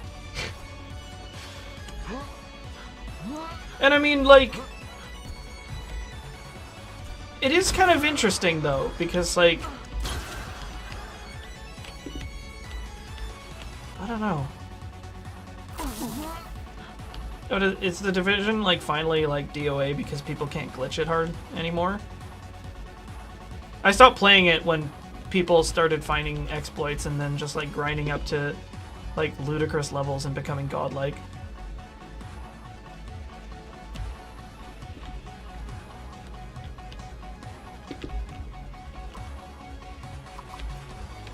Where am I going?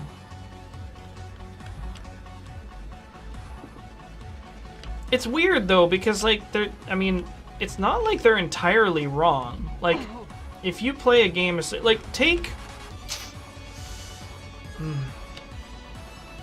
I don't know, like, if you've ever watched Team Fortress Classic videos of people just like basically being able to fly because Gold Source is not a super well written engine.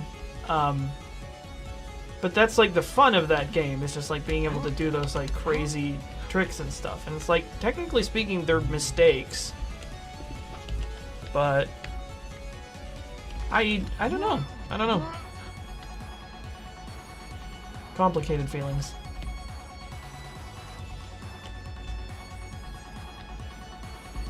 I mean, it's like, how shitty would it be, you know, to just be like, oh, the game, you know, the experience you're having is only able to happen because the game you're playing is broken, and so the fun you're having is not legitimate. Like, that's not a cool thing to say to somebody. But to the other people, it's like, oh, you can't engage with this game unless you break it. And if you're not able to do that, then you don't get to play. It's weird, right? You know, you can sort of see it from both ends. Where the fuck am I going? Down? Looks like it.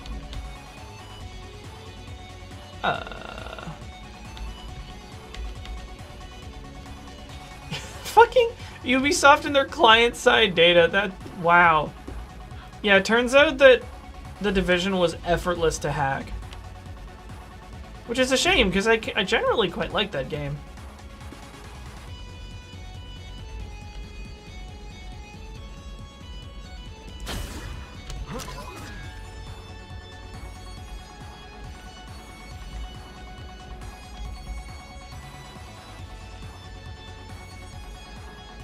I have no idea where I'm going.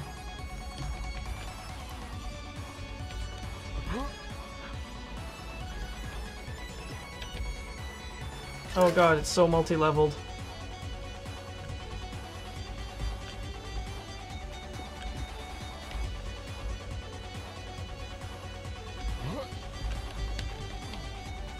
Uh-oh. There is lots of meat strewn around.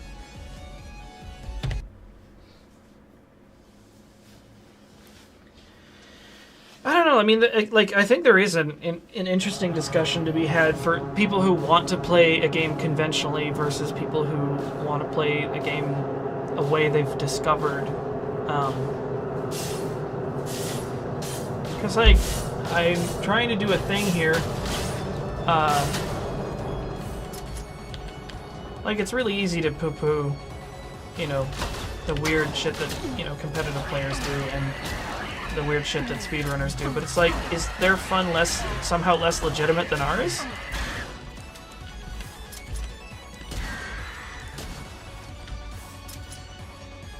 Issue being that, like, you have two wildly different groups of people with wildly different expectations and engagements with the same thing.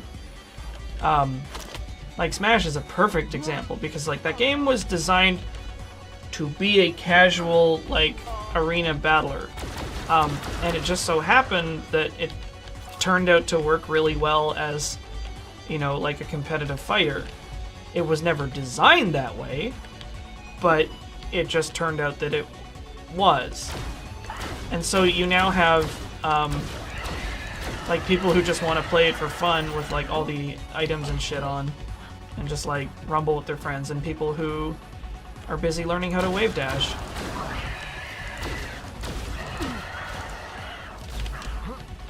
And then when they, you know, create sequels that don't share the exact type of brokenness that enabled a lot of the best strategies, people don't like it and aren't interested in it.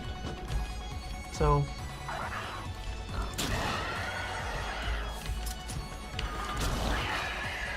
I mean, it's a case of not being able to please everybody. And a case of the developer having to decide which group they care about.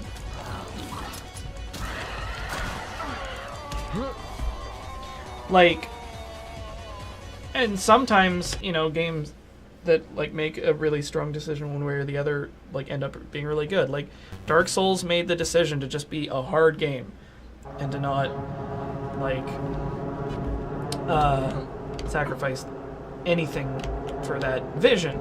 And you know me, like, I'm a big proponent of easy modes, but, like, I really think Dark Souls would be a worse game if it had an easy mode.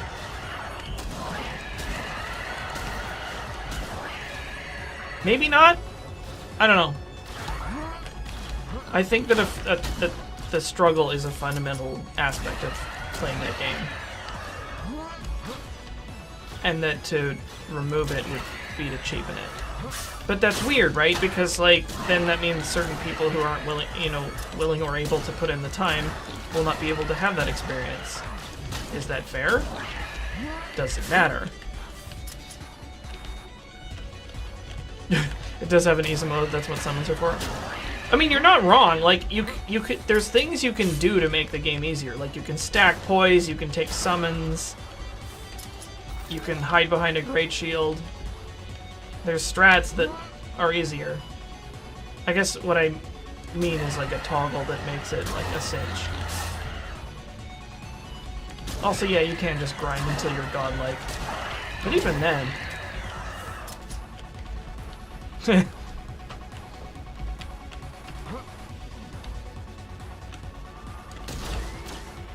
vents are really weird.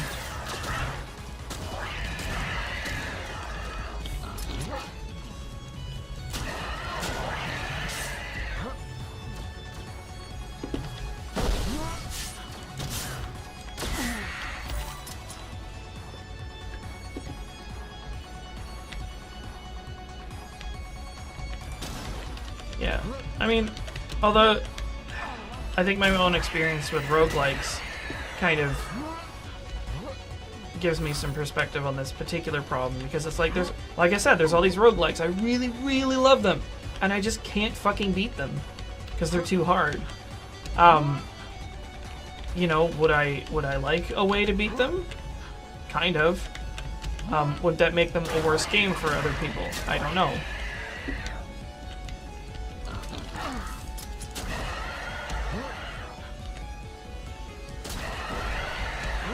I may be in a unique sort of boat because, like, I don't have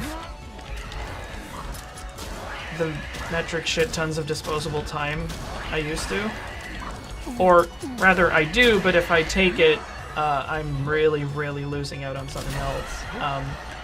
So, I can't really invest shit tons of time to get good at something as much anymore.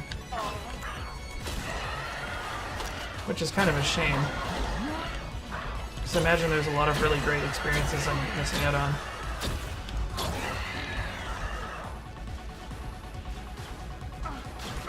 Yeah, like Vagante is super good. And it's the same, it's exactly the same experience as I'm having here. It's like, this is super cool, and I cannot get anywhere. Because I'm bad.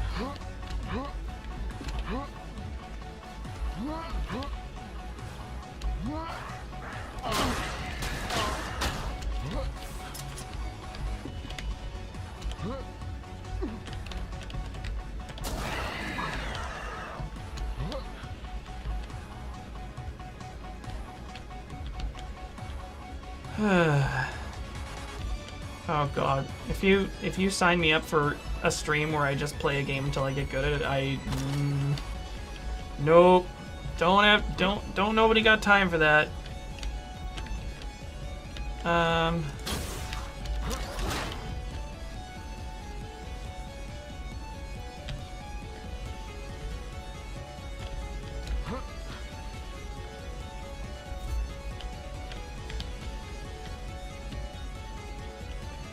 It's weird. I think my taste has evolved to a certain point where I want something that doesn't exist right now. Like, I want stuff that has this kind of, like, cool aesthetic to it. And maybe, like, this sort of, like, Dark Souls kind of feel, just, like... But is not quite as blisteringly hard. So the problem is that, like, you know, like, hardcore and casual games have, like, a really definitive binary to them, and they sort of take their aesthetics with them. Because I'm a hardcore casual.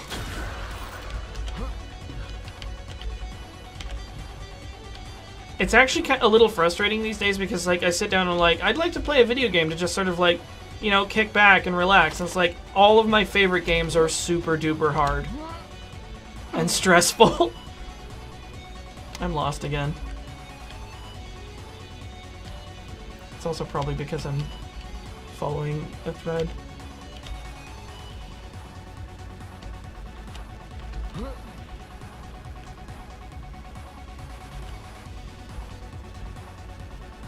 Like, I don't want to play mobile games.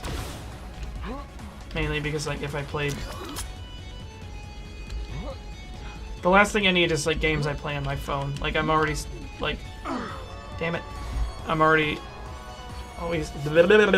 Wow, I can't anything right now.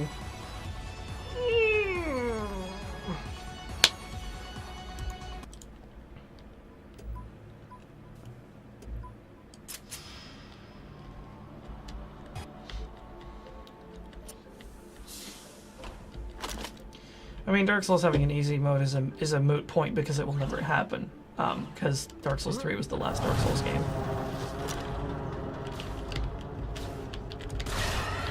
And I think that's for the best. I'd like to see whatever Miyazaki comes up with next. I'm secretly holding out for, like, a Souls-like sci-fi game. Alternate model? Hold on. No, there's not gonna be a Dark Souls. What is this? What the fuck? Murder Zone.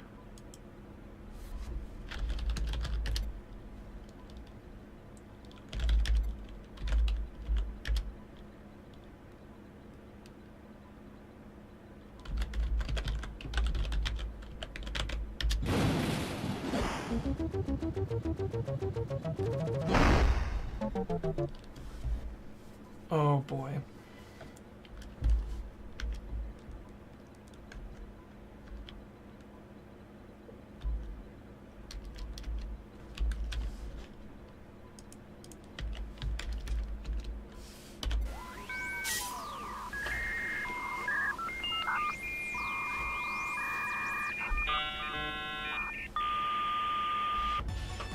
Wait, what?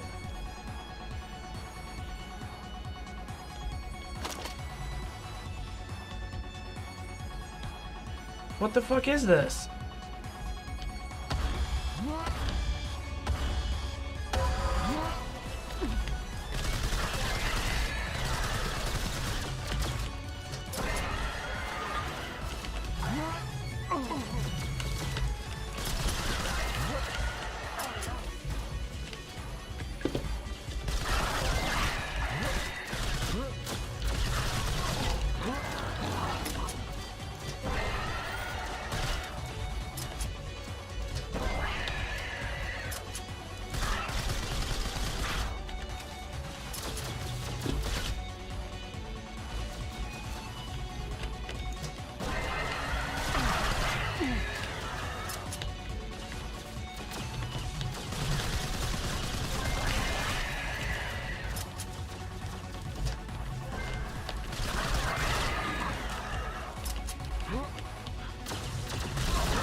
I did play Frog Fractions too.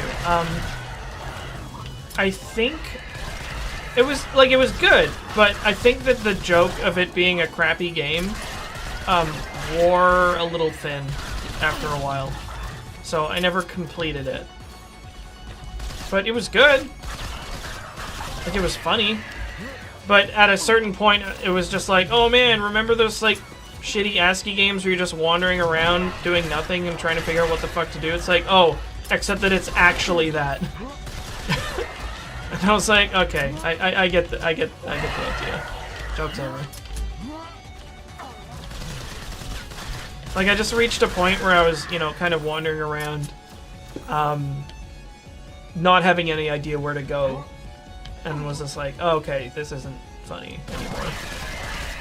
What the fuck is this?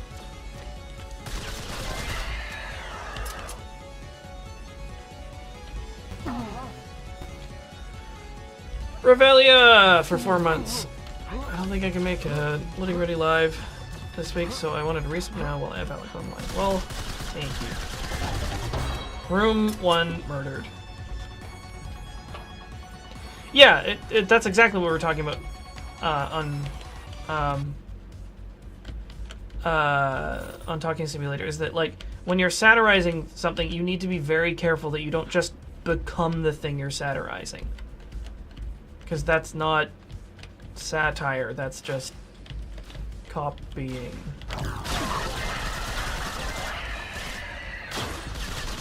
Like, you must be cautious, you know, doing shit ironically. Because you tell a lie enough times, it becomes true.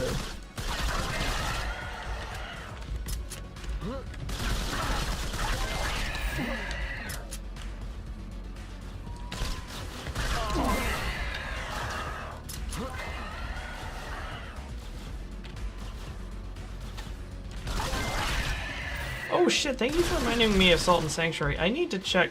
Actually, maybe somebody can do this for me. I heard that Vampire Smile was coming to PC. Because I've always wanted to play that game. And I didn't have an Xbox.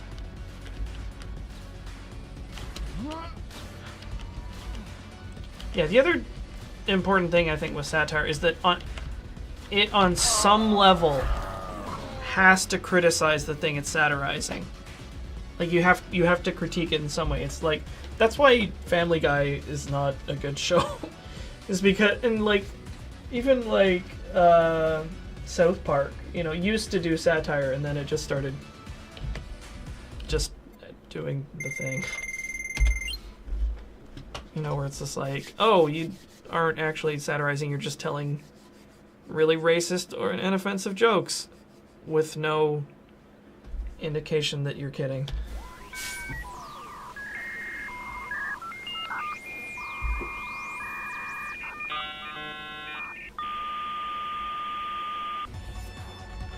I think what helped in Frog Fractions 1 was that it was a completely linear game. So you didn't really end up getting lost, and you just kept being cycled through the jokes in sequence. I really appreciated that. I think that Frog Fractions 2 could have benefited from being more linear, but you know, I think it was trying to lampoon, you know, RPGs where you do end up running around and stuff.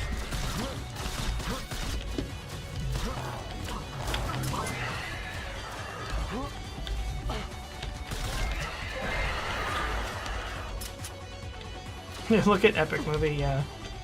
Pretty much. It's like, oh no, we actually just, like, we remade the meme scene, only we didn't change any of the jokes at all. It just, hey, remember this scene that happened?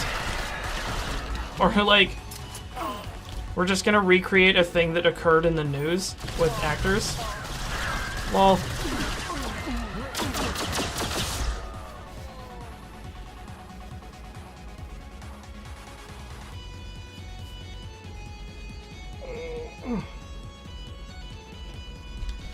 Visit the blood bank. What happens when we fill this up?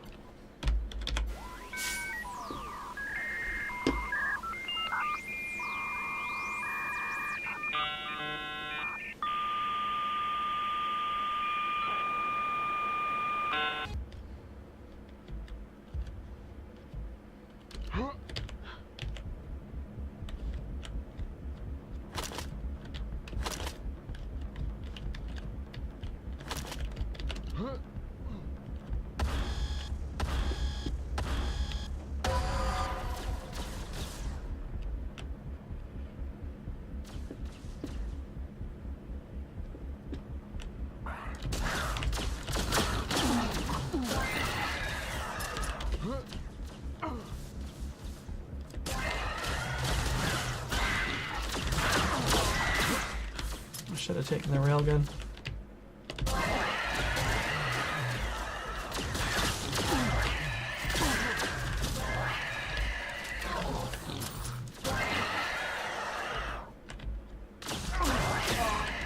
Be careful when hunting monsters if you cannot become one yourself.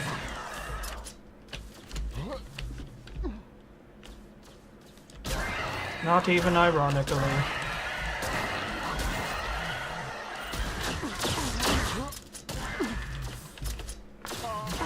Ow.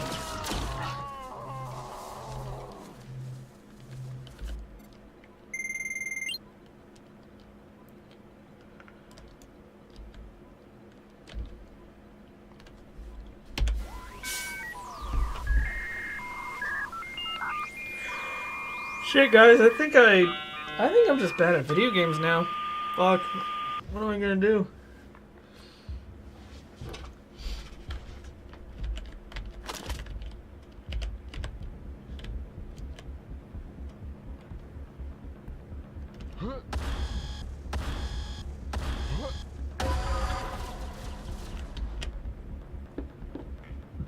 Anybody seen the trailer for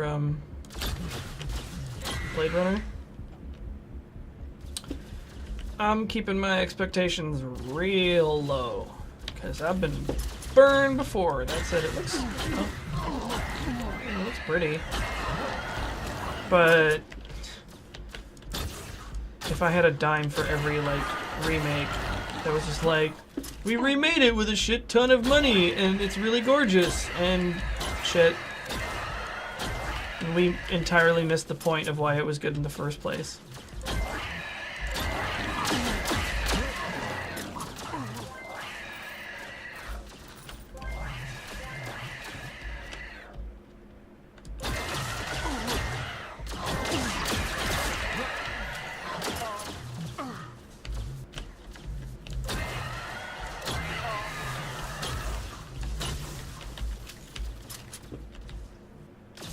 No, I'm like, it's interesting because like I'm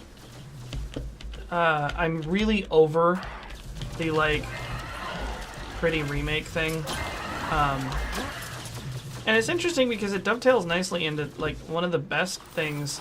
This is like what's made my sort of relationship with Twitter so frustrating is like every once in a while you get a little shard of pure gold. But it's hard to make it feel like it's worth putting up with the rest of the dog shit. There's a tips account that I follow who's... I'm gonna try and get this right. There's somebody out there that needs to hear a story you are uniquely able to tell. Artwork, or like other artwork, even better art, won't do. It's only like the thing you can do, which was really like actually kind of nice because like I'm like every other artist, I spend way too much time comparing myself to people who are like better draftspersons than me, and it's like that's never not going to be true, but it's irrelevant because like the stories that I can tell, people who are better draftspersons maybe aren't able to tell.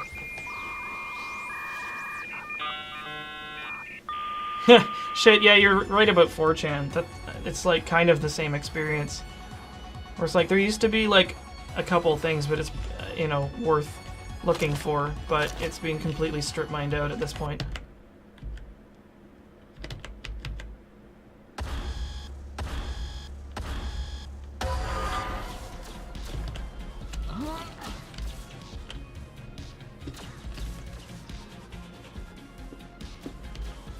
So, I mean, I hope that I'm telling a story that people need to hear. I'd like to take this opportunity to talk about my webcomic, Dregs. Please go read it at dregscomic.tumblr.com or tapastic.com/serious/dregs. I'm sure people will put the description in for me. Did you know I have a webcomic? It's true.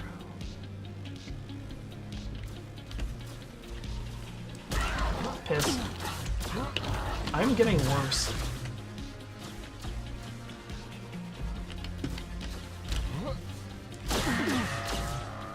Yeah, I can't put these motherfuckers down.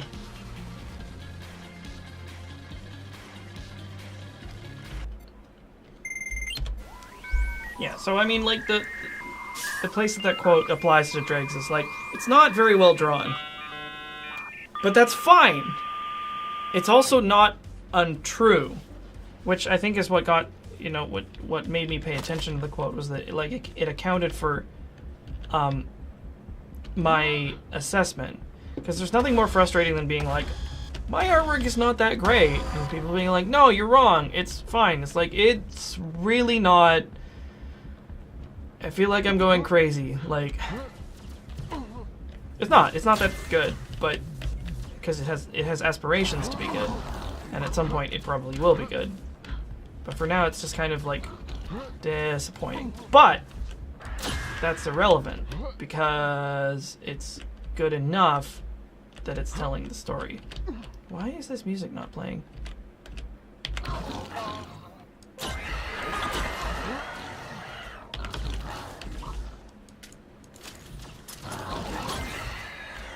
It's functional.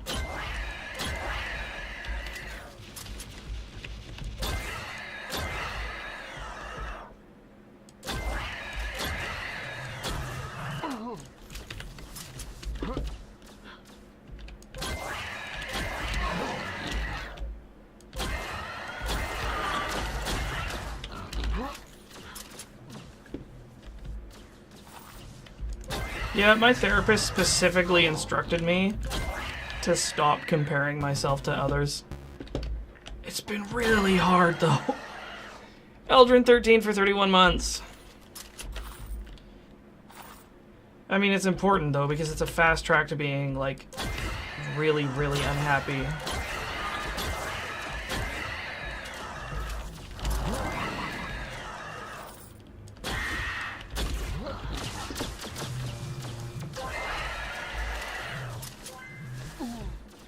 Yeah, I mean, as far as I'm concerned, Drake has been a complete success because I set out to make as many mistakes as I had to learn, and I did.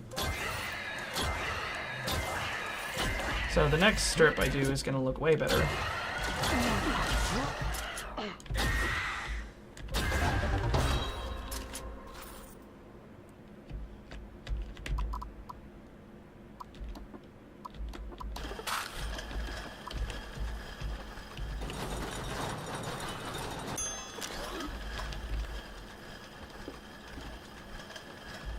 Oh yeah, Aaron Alexievich's quote, it's like, nobody cares about, you know, all the ideas you have in piles and like little pieces of paper. Because if you don't complete it, it's irrelevant. If you don't finish, then Rob Liefeld is a better artist than you. So start your comic, finish your comic, or game, or book, or whatever. Just fucking do it. Just Shia LaBeouf that shit. Shia LaBeouf is a certifiable maniac, but he is very, very right about just doing shit. Because, like, it was actually really, really great advice because it cuts away, like, any kind of pretense. It's just like, no, fuck reasons, fuck any of that other shit, motivation, whatever. Just fucking goddamn do it.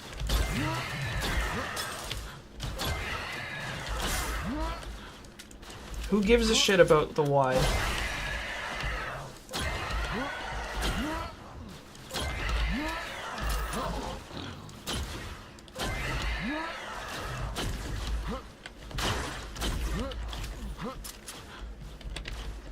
Are there things you don't like about the art of Drake now? Because you still do.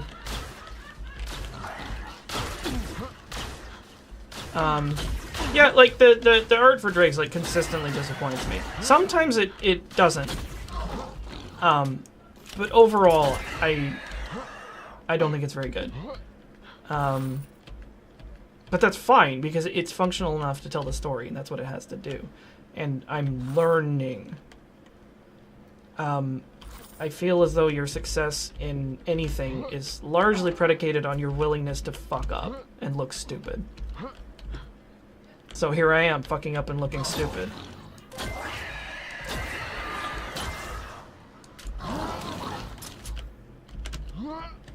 It doesn't necessarily make it less painful, but the willingness to do it is important, I think.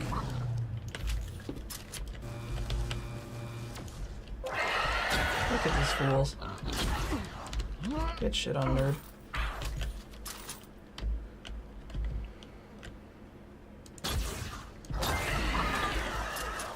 No mistakes, just happy accidents. Yeah, it's like,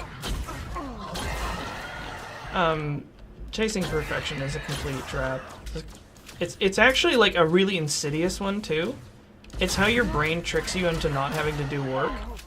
Because you're like, oh, if I can't do it perfectly, then I won't do it at all. It's like, well, guess what you're gonna do? Not at all.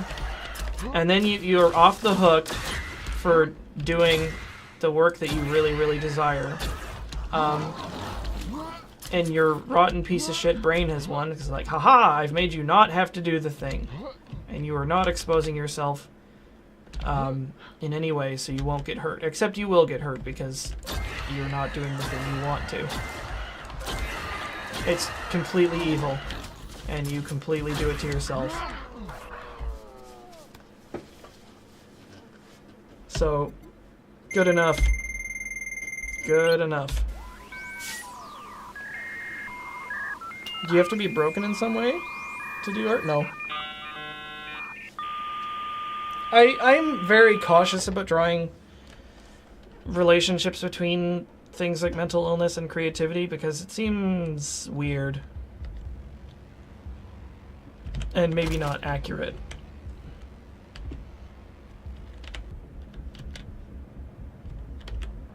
Like, I really dig this tune. Is it gonna keep playing?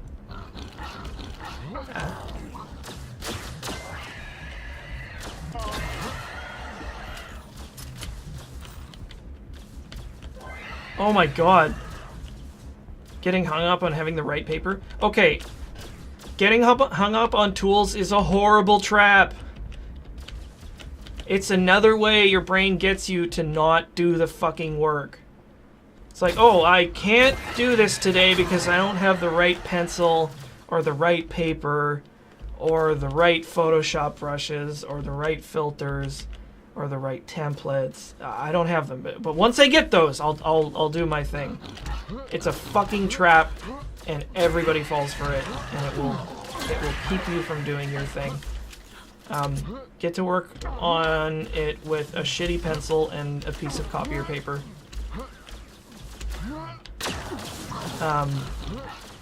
I heard about this documentary about this guy who had spent like 11 years working on creating the perfect writing space. No information on whether he'd written anything. It was like, once I get the perfect spot for writing, the inspiration will just come to me, and it'll be perfect, and the words will flow off my page. Oh, I don't have any inspiration, that's weird. I must need another coffee table. You're in a fucking trap. Do the work. I mean, I might be exaggerating, but like, I just heard about it. He spent entirely too long.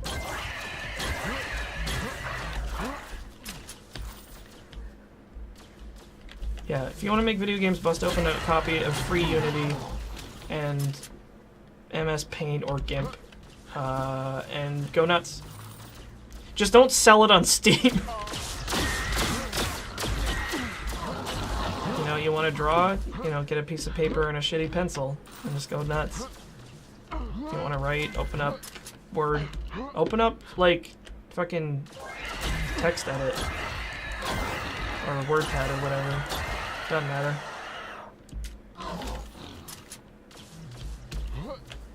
Yeah, like, all the tips and tricks and all the, like, special tools and all that stuff, that's all irrelevant. It's like window dressing, it's garnishes, it's, you know, like, fine-tuning shit. The really, really, really important thing is doing the work. I can't stress that enough. It's like, and that's what all of those like tips and tricks and all that stuff is about, is avoiding doing the work, is like deluding yourself into thinking that there's a simpler way to do it, and like an easy way to, you know, cut down on the work. It's like, no, it's just fucking hard work and you just do it. That's the secret. There are no secrets is the secret. You know, if you spend all this time looking for shortcuts and looking for easy answers and looking for, you know, the perfect utensils, you will waste tons of time, like I did.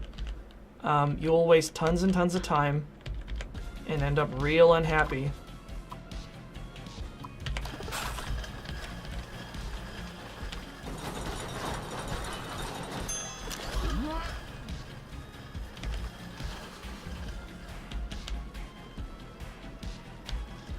Dealing with your panic about something is tricky because that's like, you know, that's mental health stuff. You know, if I had some better strats for that kind of stuff, I would gladly share them, but you know, this is something I struggle with myself. Persistence can help. I mean, persistence has gotten me this far.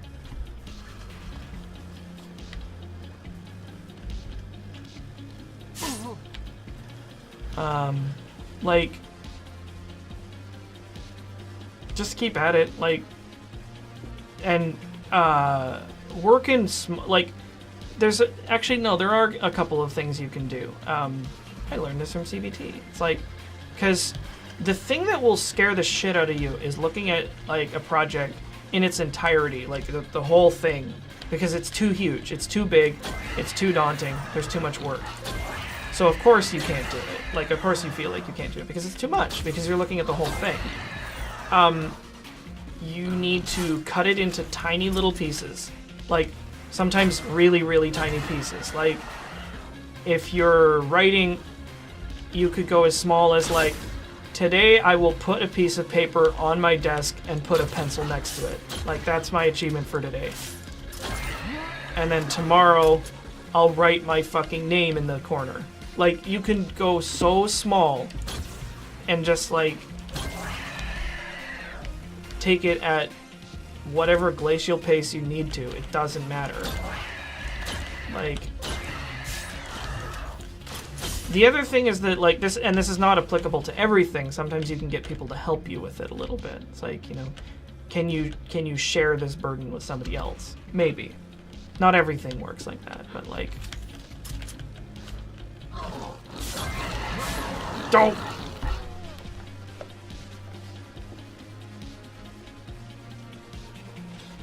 If you can pare the task down to 8-hour chunks, do it. If you can pare it down to, like, 5-minute chunks, like, depending on what your mental state is, you may have to, like, chunk it down that small, but it's fine. Like, just, you know, cut it down into whatever minimum piece is manageable. And then each time you complete a chunk, you can sometimes, like, push a little further. You know, you're just like, I'm gonna spend 5 minutes on this today. And you get 5 minutes into it, it's like, oh, maybe I could do 10. And then the next time you're like, I could probably do 10. And then you're like, oh, I spent like half an hour on this. You know, the time just got away from me.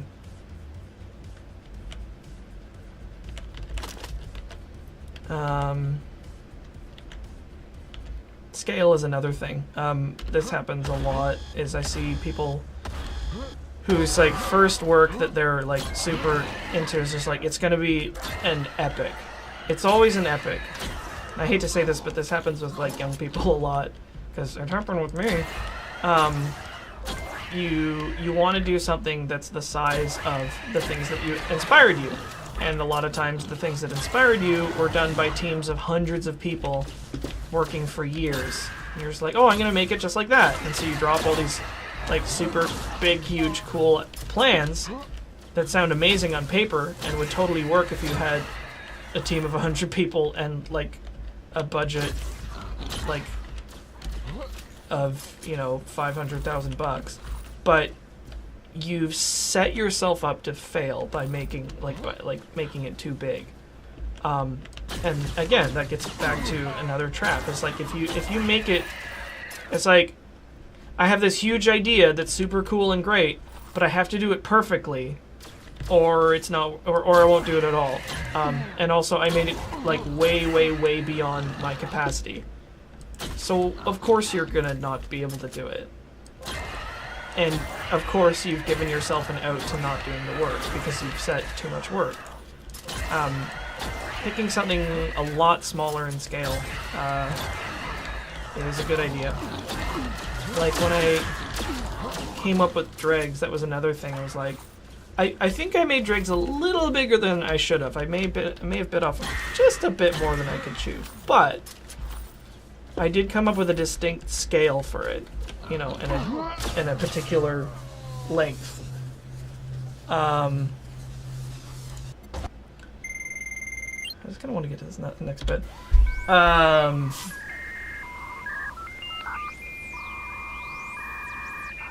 Yeah, like, you know, if it's comics, do a 1-page, then do like a 2-page or a 4-page. You know, if it's writing, do like a short story.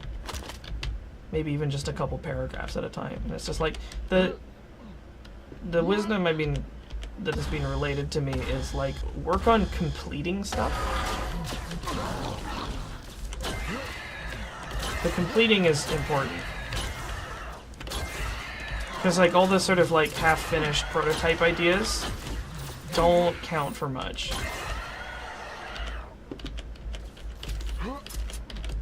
I think there's a lot more value in like... I think there's a lot more value in like one kind of okay finished comic than, you know, 10 really great ideas that don't go anywhere. You know what I mean? So, yes, project completion is very important. You know, it teaches you stuff like, you know, workflow, shit like that. The other thing is that, like, just getting started, you have to, you know, people, you know, fuss, I think, way too much about, you know, it's like, oh, well, where do I start? It's like, it doesn't matter. You have to start somewhere because then you can figure out, you know, where to adjust to. Like, you have to, if you're, is anybody familiar with the concept of firing for effect in artillery? It's like, later. If you have a target you're trying to hit, and you're like, it's vaguely over there, well, like, we're not going to make this in one shot. We have to fire around with our best guess, and then adjust from there. It's like, okay, it's like maybe about that far away, you know, set it to this angle and this much power, and boom, okay, we fucking missed. But we now have a reference point. So we have to do less of that, or more of this, or, you know, adjust this way, or whatever, and then you just, like, dial it in. You know, I think creative stuff is the same. Like, fire for effect. Iterative process, yeah. It's like, maybe you will start in the wrong spot, but that doesn't matter because you started, and from the wrong spot you can maneuver to the right spot. Whatever the hell that is.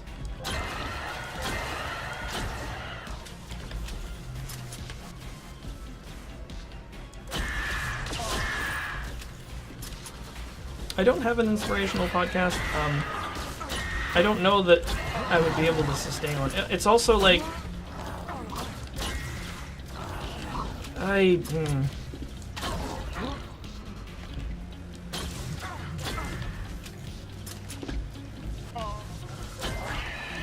think I would have to do that with somebody, and it would just, like, be on top of my already, like, colossally overloaded thing.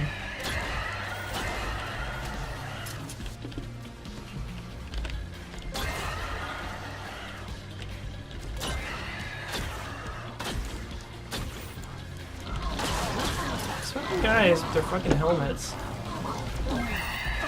Rip. Don't train Alex, gross. I'm not good at this game at all. I'm really, really bad. I'm just trying to see what I'm doing. This is a perfect example. I'm really, really bad at this game, but I'm slowly DPSing my way up to, like, the next checkpoint.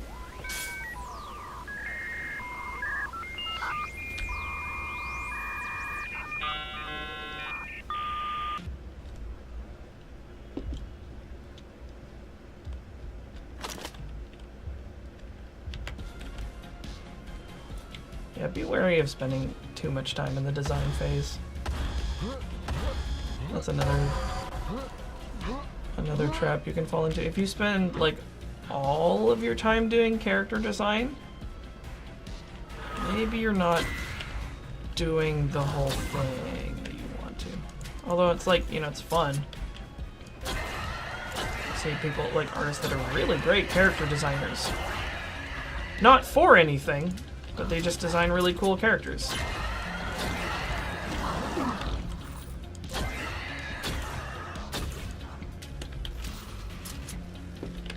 And it's like, this is gonna look really super good in an art book. And maybe if that's, you know, what it is you want to do, sweet. But it's like, oh, these are really, you know, interesting looking people. Are they gonna do anything?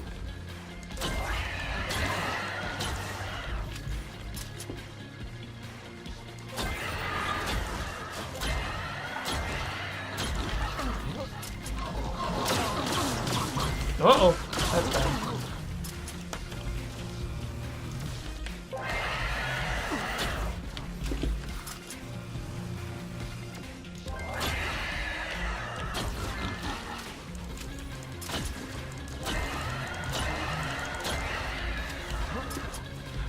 Yeah, I mean, it's like, I think the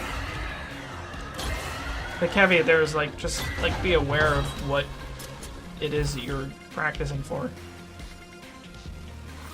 I mean, you could become a concept artist.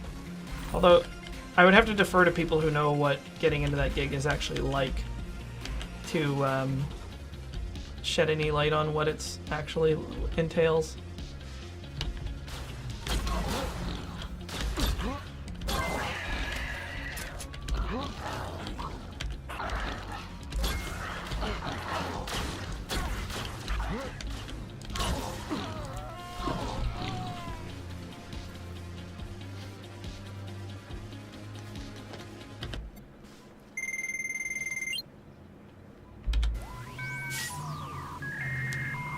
I've never actually done, like, professional concept art, but I think that there's some expectations that they have that are not necessarily congruent with what people do. Like, if you do, like, hey, here's 50 variations on my OC that's actually just a carbon copy of my favorite anime, people probably aren't going to be interested in your work.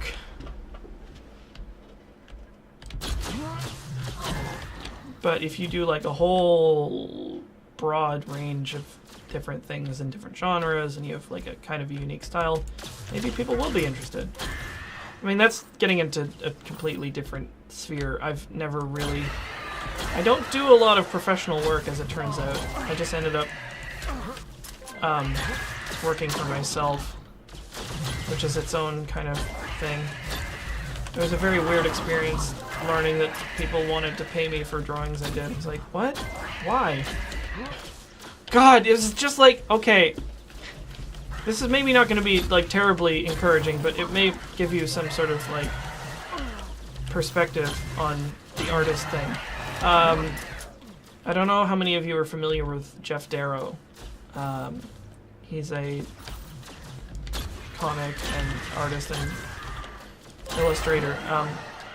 He most famously probably designed the squids from The Matrix. And I was chatting with him at Comic-Con International many years ago.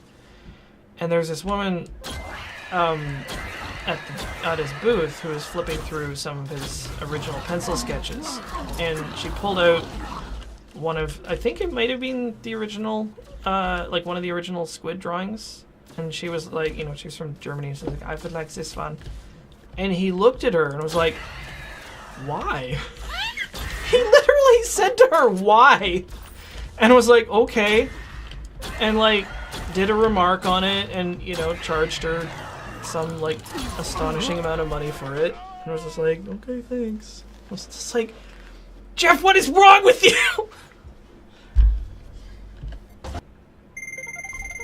Got there.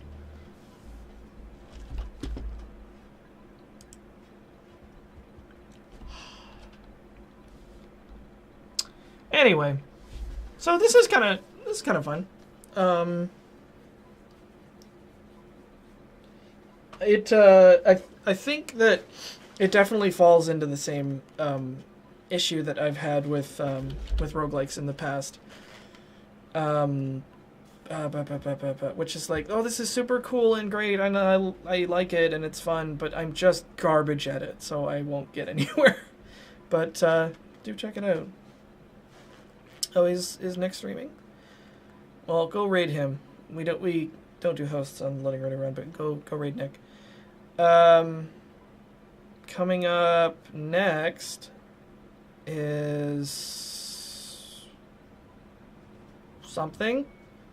Something is next. I don't know what is next. What's next, everyone? Help a brother out. Oh, wait. Tuesday. No, that's it. I think? I don't fucking know. I barely work here. It's James tomorrow. I will actually be on later tonight because I have to work on my comic, but I need to go vote first. So we'll do that. Anywho, until next time, I'll see you later.